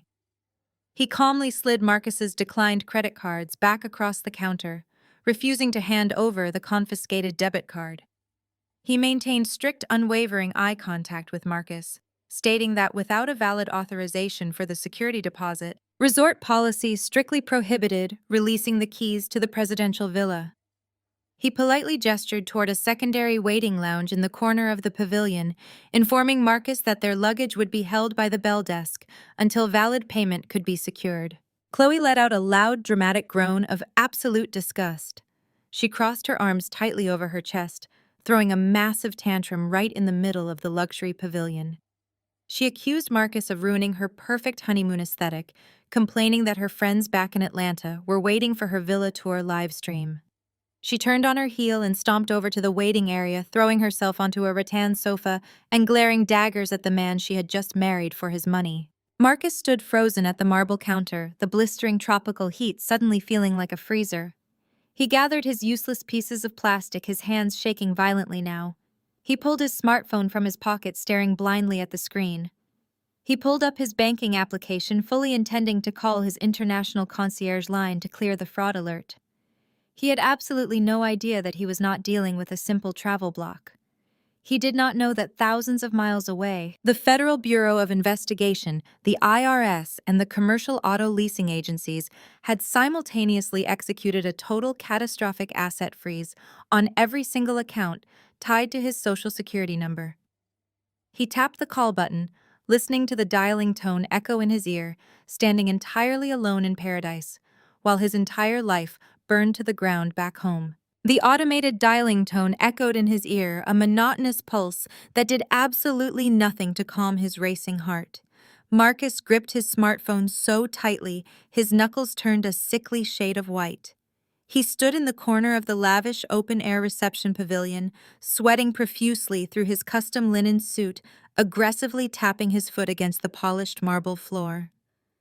He navigated the premium customer service menu with frantic keystrokes, completely ignoring Chloe as she loudly complained to a passing waiter about the lack of air conditioning. When the line finally clicked over from the automated system, Marcus did not wait for the representative to finish their greeting. He immediately launched into a booming hostile tirade. He barked his name, his account numbers, and his supposed high net worth status, demanding to be transferred to a senior account manager instantly. He shouted that his luxury honeymoon was being ruined by an incompetent fraud alert and threatened to withdraw all of his phantom millions from their institution the second he returned to Atlanta. The customer service agent on the other end of the line was dead silent. There was no desperate apology. There was no frantic typing to resolve the issue. Instead, there was a cold, highly unusual click as the call was forcefully transferred. A new voice came onto the line. It was not a cheerful customer service representative. It was a deep, clinical voice that carried the heavy, uncompromising weight of federal authority. The man identified himself as a senior compliance director for the bank's Federal Asset Forfeiture Division. He instructed Marcus to listen very carefully. Marcus scoffed, puffing out his chest, even though the man could not see him. He demanded that his credit limits be restored immediately, bragging that he possessed massive equity in his $2 million Buckhead estate and his luxury SUV. He argued that a man of his elevated financial standing should never be subjected to a humiliating card decline in front of his new wife and a lobby full of wealthy tourists. The compliance director cut him off with a single brutal sentence. He informed Marcus that he possessed absolutely zero equity in any residential property or luxury vehicle. He stated in a perfectly flat tone that the commercial bank holding the notes on the Buckhead estate and the Range Rover had executed an immediate notice of default. The assets were leased under corporate subsidiaries belonging to Apex Cyber Defense Solutions. By severing the corporate guarantor link during his divorce settlement, Marcus had personally absorbed over $2 million in commercial debt with a documented income that could not even cover the interest payments. The properties were actively being seized. His credit score had plummeted into the absolute abyss. Marcus felt the blood completely drain from his face. The tropical heat of the Maldives suddenly felt like a freezing winter wind. His knees went weak, and he had to lean heavily against a decorative teak wood pillar to keep from collapsing. He stammered into the phone, his arrogant bravado instantly dissolving into pure, unadulterated panic. He tried to argue that it was a mistake, a clerical error, a malicious trick played by his bitter ex-wife. He begged the compliance director to just unlock his basic checking account so he could at least pay the resort security deposit and get his pregnant wife into a room. The compliance director did not offer a single ounce of sympathy. He informed Marcus that his personal checking accounts, his retirement funds, and his corporate sales commission payouts were not frozen because of the commercial loan default. They were frozen because of a direct, unavoidable federal mandate.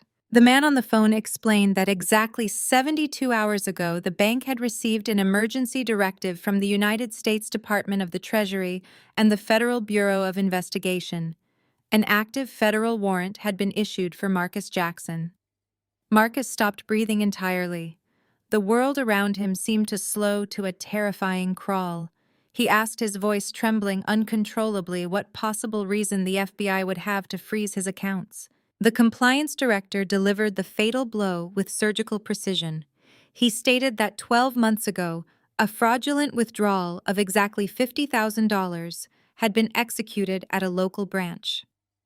He explained that Marcus had forged the signature of a highly cleared federal defense contractor to access those funds. He then revealed the specific catastrophic detail that Marcus had been entirely oblivious to. That money had not been withdrawn from a standard retail savings account. It had been pulled directly from a highly classified, strictly monitored security clearance account linked to the United States Department of Defense. The federal government did not view this as a domestic dispute over marital finances.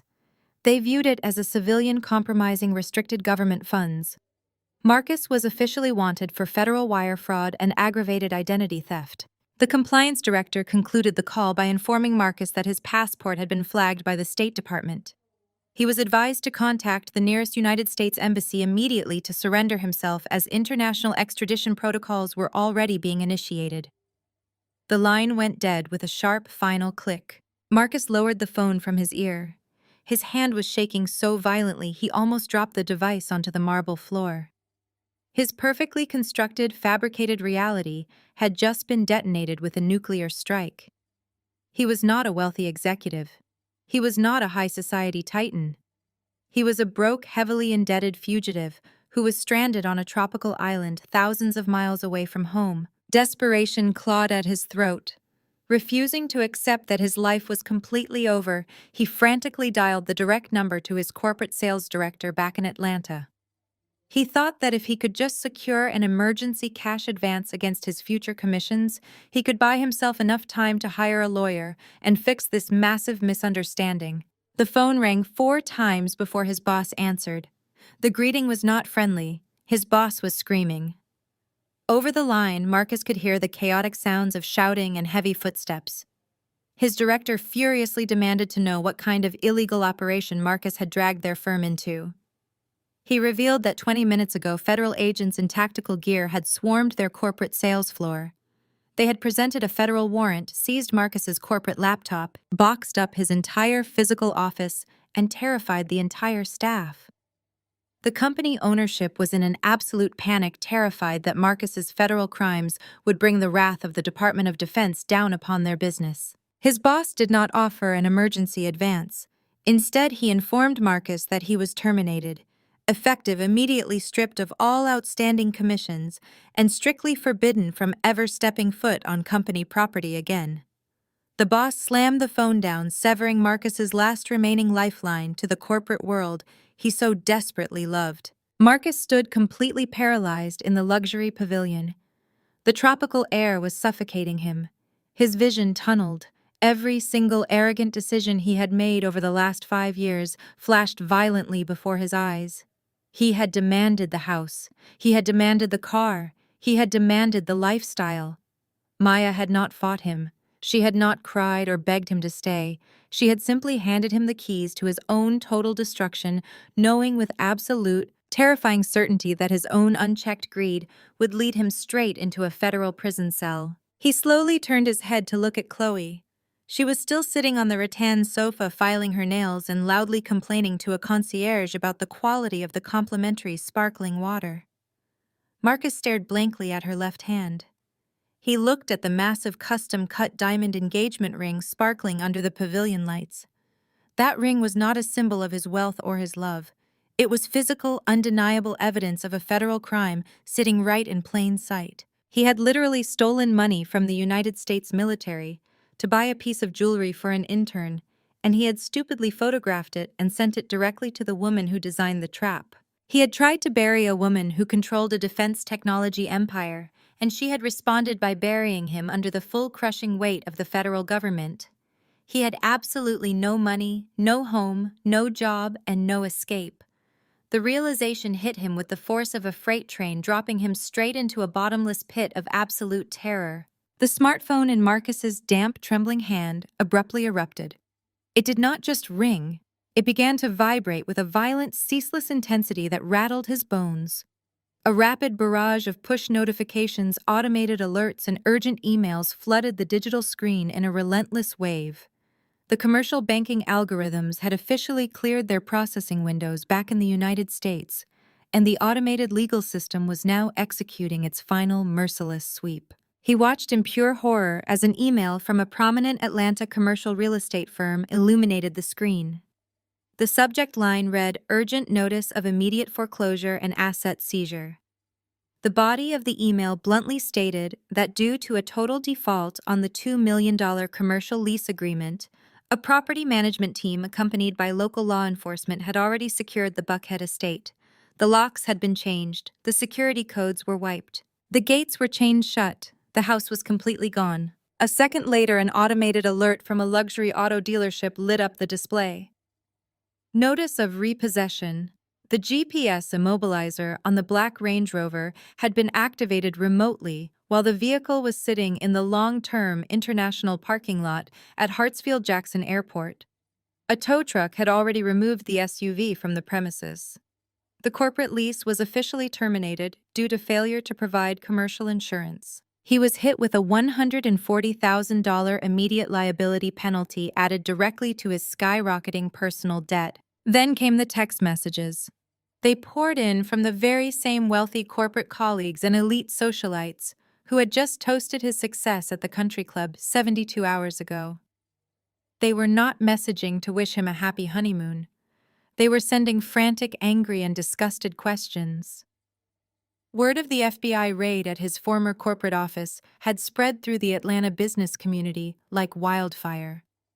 His so-called high society friends were hastily severing all ties, blocking his number and scrubbing their social media profiles of any association with a man currently under federal investigation for defrauding the Department of Defense. He was completely radioactive. Marcus stumbled forward, his perfectly tailored linen suit clinging to his cold, sweating skin. He felt physically ill, his stomach violently churning as he dragged himself across the polished marble floor toward the waiting lounge. He collapsed onto the rattan sofa next to Chloe, his breathing shallow and erratic. His mind could not process the astronomical numbers attached to his name: $2 million for the house, $140,000 for the car, $50,000 for the stolen federal funds, plus the massive high-interest credit card debt he had racked up paying for the extravagant wedding currently collapsing around him. He was a man who made $120,000 a year, now staring at a financial crater he could not climb out of in 10 lifetimes. Chloe did not look up from her own phone. She continued to furiously type a complaint to her followers about the appalling service at the resort, completely oblivious to the fact that her husband was currently experiencing a total psychological collapse. She snapped at him, without taking her eyes off the screen, demanding to know if he had finally fixed his stupid banking error so they could get into the presidential villa and order room service. She whined that her feet were swelling, and she was entirely tired of waiting around in the suffocating humidity. Marcus opened his mouth, but his throat was completely dry. No sound came out. He stared at her, the crushing reality of his situation pressing down on his chest with suffocating weight. He had built his entire identity on the illusion of superiority.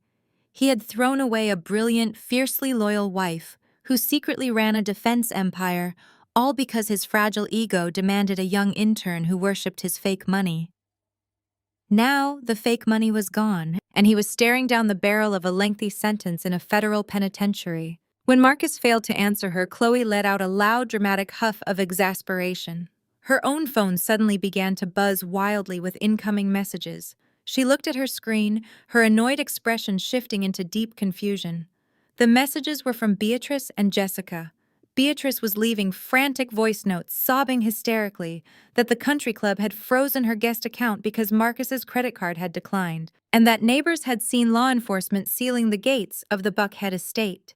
Jessica was sending furious texts demanding to know what kind of illegal scam Marcus had pulled, terrified that her own social standing was going to be ruined by association. Chloe aggressively grabbed Marcus's phone right out of his trembling hand, intending to see what was actually going on. She looked down at his illuminated screen, her eyes sweeping over the cascading wall of catastrophic legal and financial notifications. The transition on her face was immediate and violent.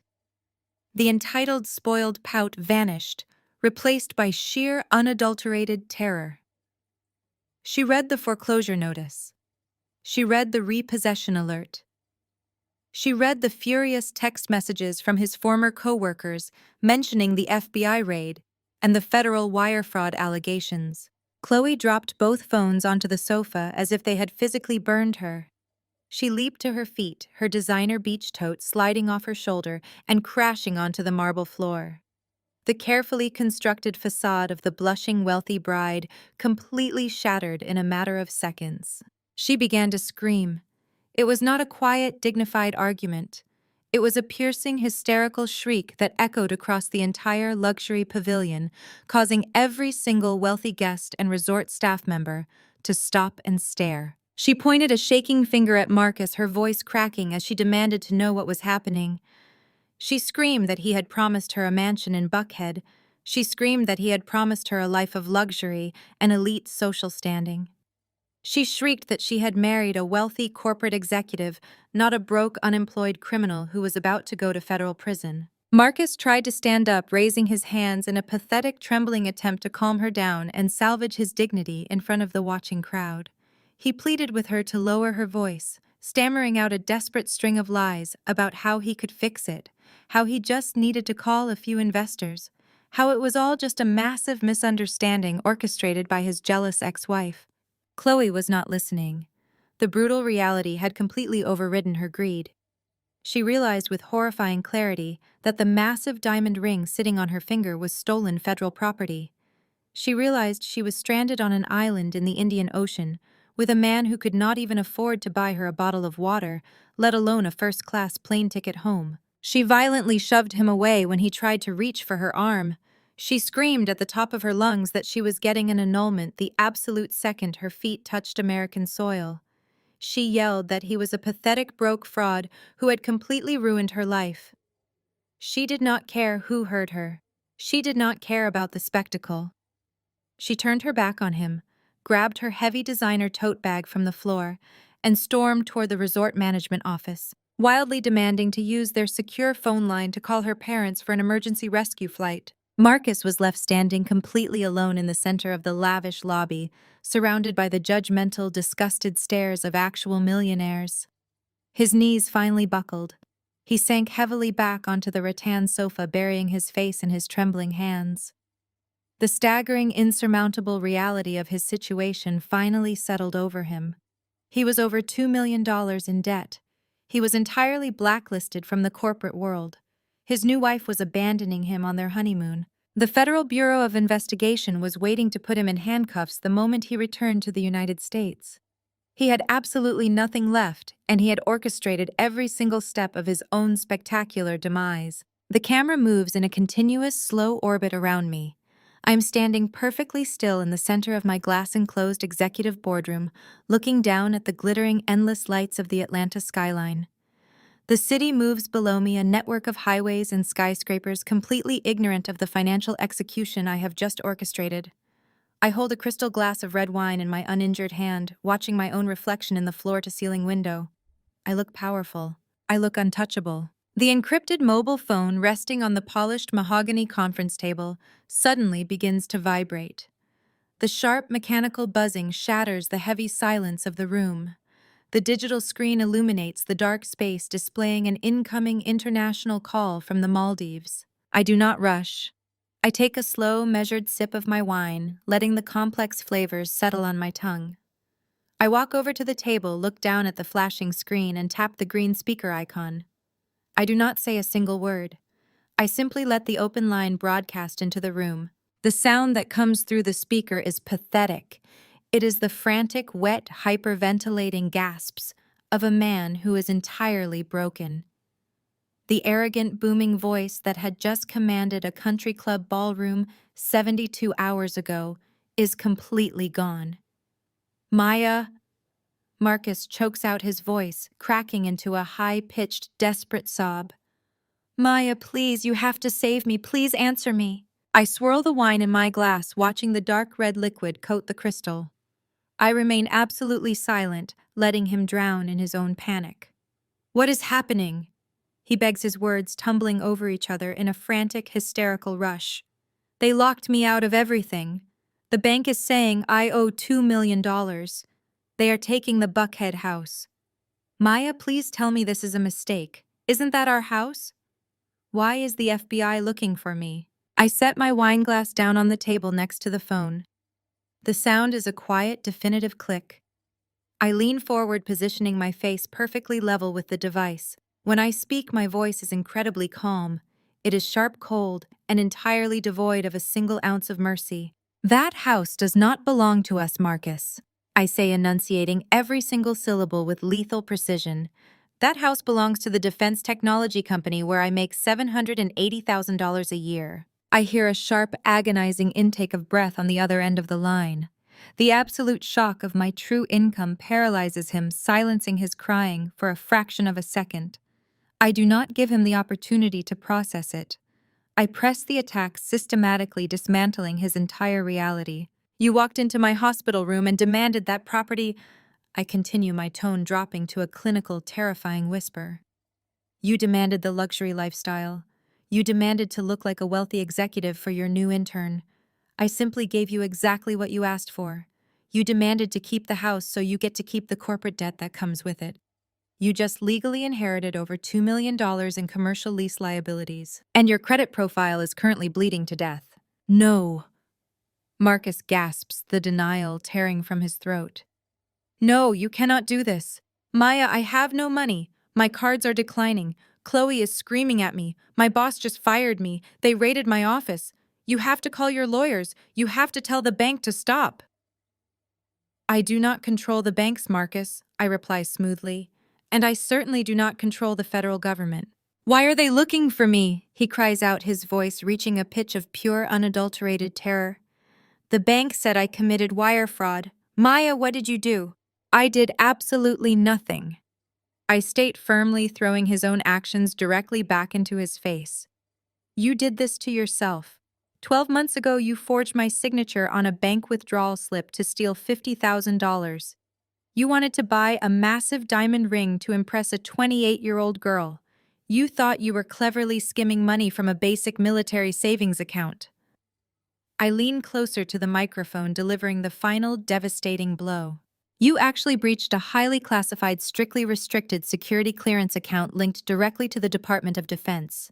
You stole federal funds, and forging the signature of a high-ranking military officer to commit grand larceny across state lines. That is a severe federal crime.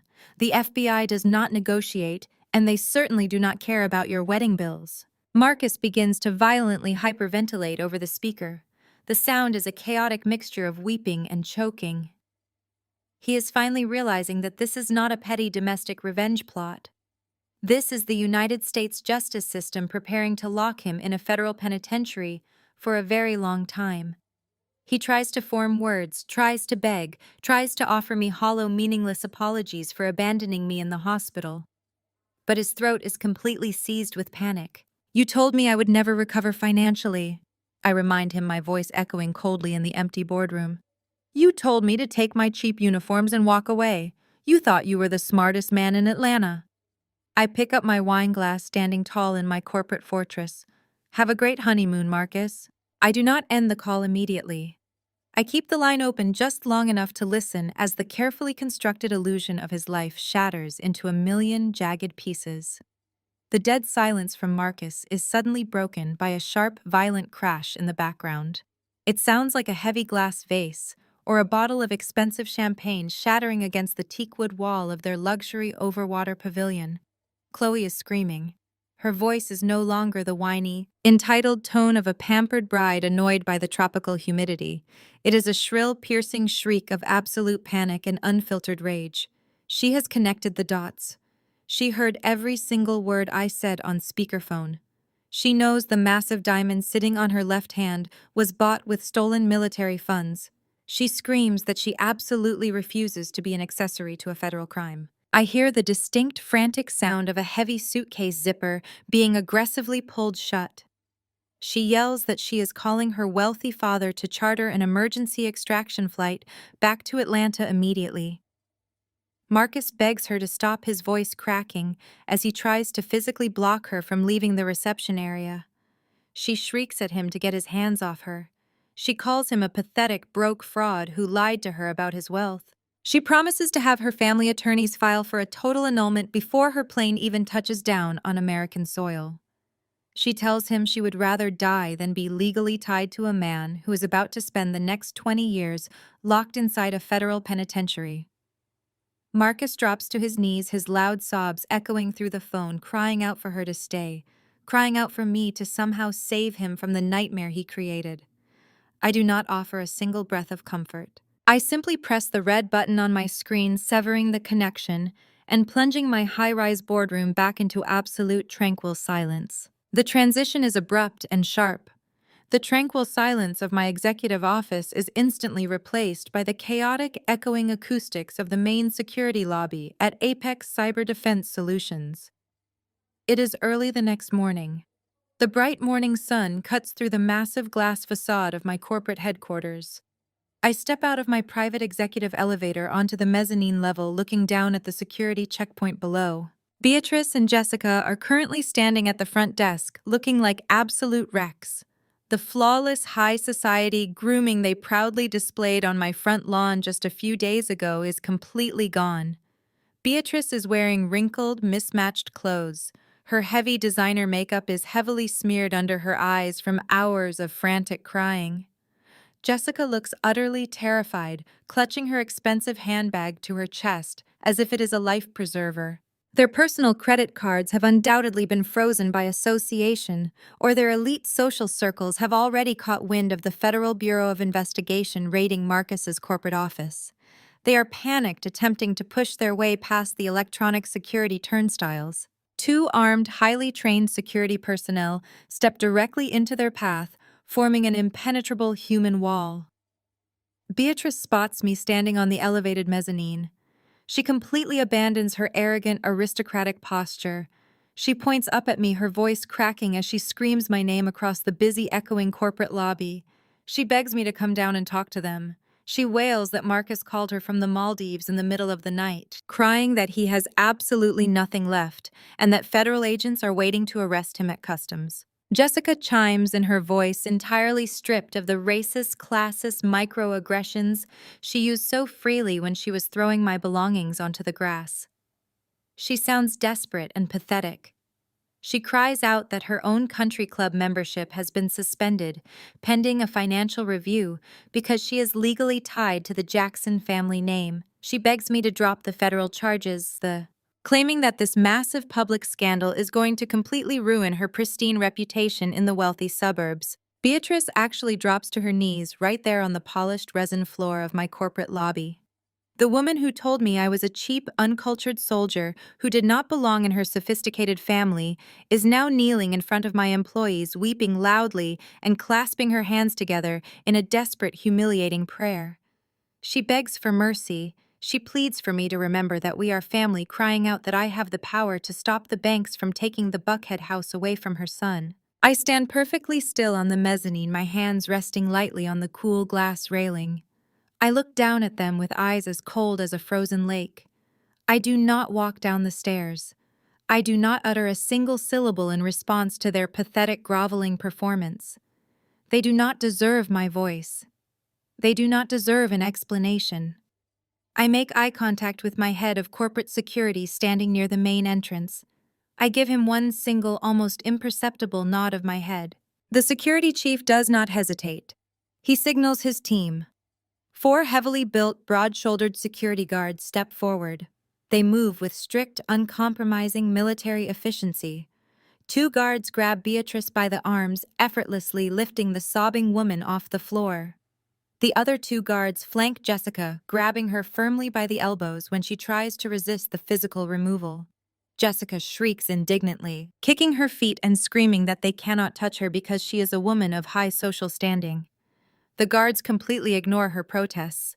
They march both women aggressively across the pristine lobby toward the exit. The heavy glass doors slide open automatically. The guards do not gently escort them out. They physically launch both women out the doors. Beatrice and Jessica stumble forward, losing their balance and crashing hard onto the concrete of the Atlanta pavement, their expensive designer bags spilling open across the dirty sidewalk. I turn my back on the glass overlook of the mezzanine and step into my private elevator. The heavy steel doors glide shut instantly, silencing the chaotic aftermath in the lobby below. Beatrice and Jessica are no longer my concern. Building security has already cleared them from the premises, sweeping their entitlement and their designer bags off my corporate property like dust. I ride the elevator back up to the penthouse level in total, absolute silence. My mind is perfectly still. The turbulent, exhausting chapter of my life tied to the Jackson family is rapidly drawing to a permanent close. I walk back into my executive boardroom. The sun has completely set over Atlanta, wrapping the city in a deep electric glow. The sprawling metropolis stretches out beneath my windows, a vast network of power and industry where I have carved out my own empire. I move toward the polished mahogany table, my boots making soft, rhythmic sounds against the resin floor. Suddenly, the secure digital terminal resting on the center of the desk illuminates. A red indicator light begins to flash rapidly. The caller identification software displays a highly unusual origin point. It is an inbound international call routed through an emergency consular channel originating from the Maldives. Marcus has managed to secure one final desperate lifeline. I do not hesitate. I reach forward and press the illuminated speaker button, leaning back into my heavy leather chair. I do not offer a greeting. I simply let the open channel broadcast into the expansive darkened room. The audio is immediately filled with a harsh, frantic sound. It is Marcus. He is weeping. It is a raw, ugly, hyperventilating sound that strips away every single ounce of the arrogant, tailored executive persona he had so carefully constructed. The background noise is not the soothing ambient sound of a luxury tropical resort. It sounds like a concrete holding cell. I can hear the sharp, authoritative voices of local law enforcement officers speaking a foreign language in the distance. Maya, he chokes out, his voice cracking into a high-pitched, desperate wail. Maya, you have to help me. Please, I am begging you. I remain perfectly still, watching the audio waves fluctuate on the digital display. I do not make a sound. They took my passport. Marcus sobs, the sheer terror radiating through the speaker. They arrested me at the airport. The federal government flagged me as a high-level flight risk. They are holding me in a detention center, Maya. It is freezing in here. They told me the FBI has already filed the formal extradition paperwork. They are sending federal marshals to bring me back to Atlanta in handcuffs. He pauses, gasping for air, desperately waiting for me to respond, to offer him a shred of comfort, to tell him I will call my powerful lawyers and make this nightmare disappear. He is met with nothing but the vast, suffocating silence of my boardroom. Chloe annulled the marriage, he cries, his voice dropping into a pathetic, broken whisper. She left me at the resort. My family will not answer my calls. My mother blocked the consular number. My boss fired me and told the investigators everything. I have absolutely no one left. Maya, you are the only one who can fix this. You know all those high-level government people. You have the security clearance. You have the money. Please, I will sign the house back over to you. I will give you the car. I will do whatever you want. Just call the Department of Defense and tell them the $50,000 was a marital misunderstanding. Tell them I had your permission. Tell them it was a mistake. He is begging me to commit federal perjury to save him from the consequences of his own brazen theft. He is invoking our past, crying about the vows we took, pleading for the mercy he violently denied me when I was lying broken in a hospital bed. He tells me he was a fool, that he was blinded by his own ego, that he never should have tried to make me feel small. He promises he will spend the rest of his life making it up to me if I just make the federal charges go away. I sit in the quiet darkness of my office, listening to the man who tried to destroy my life completely unravel. I feel absolutely nothing for him. There is no lingering affection. There is no pity. There is no residual anger. The emotional cord connecting us has been entirely severed, cauterized by his betrayal, and sealed by my retaliation. He is no longer my husband. He is simply an enemy combatant who walked into a minefield and stepped on the detonator. Marcus continues to weep through the speaker, his pleas becoming more repetitive, more frantic, more deeply pathetic. He begs for me to say something, anything, just to let him know I am listening. I do not give him the satisfaction of my voice. I do not gloat. I do not deliver a villainous monologue explaining how meticulously I engineered his downfall. Silence is the most terrifying weapon in the world, and I deploy it with lethal precision.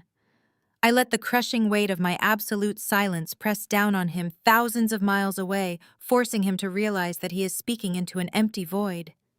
I lean forward, extending my uninjured hand toward the glowing terminal. Maya, please, he begs one final time, a desperate, breathless cry echoing into the room. Please do not leave me here. I press the red button. The line cuts off, instantly terminating the call with a sharp, definitive click. The room goes completely dead. The connection is severed permanently. I slowly stand up from the leather chair. I walk over to the private executive bar nestled against the far wall of the office. I pick up a heavy crystal decanter and pour a measured amount of rich, dark red wine into a glass. The liquid catches the ambient light from the city below, gleaming like a polished ruby.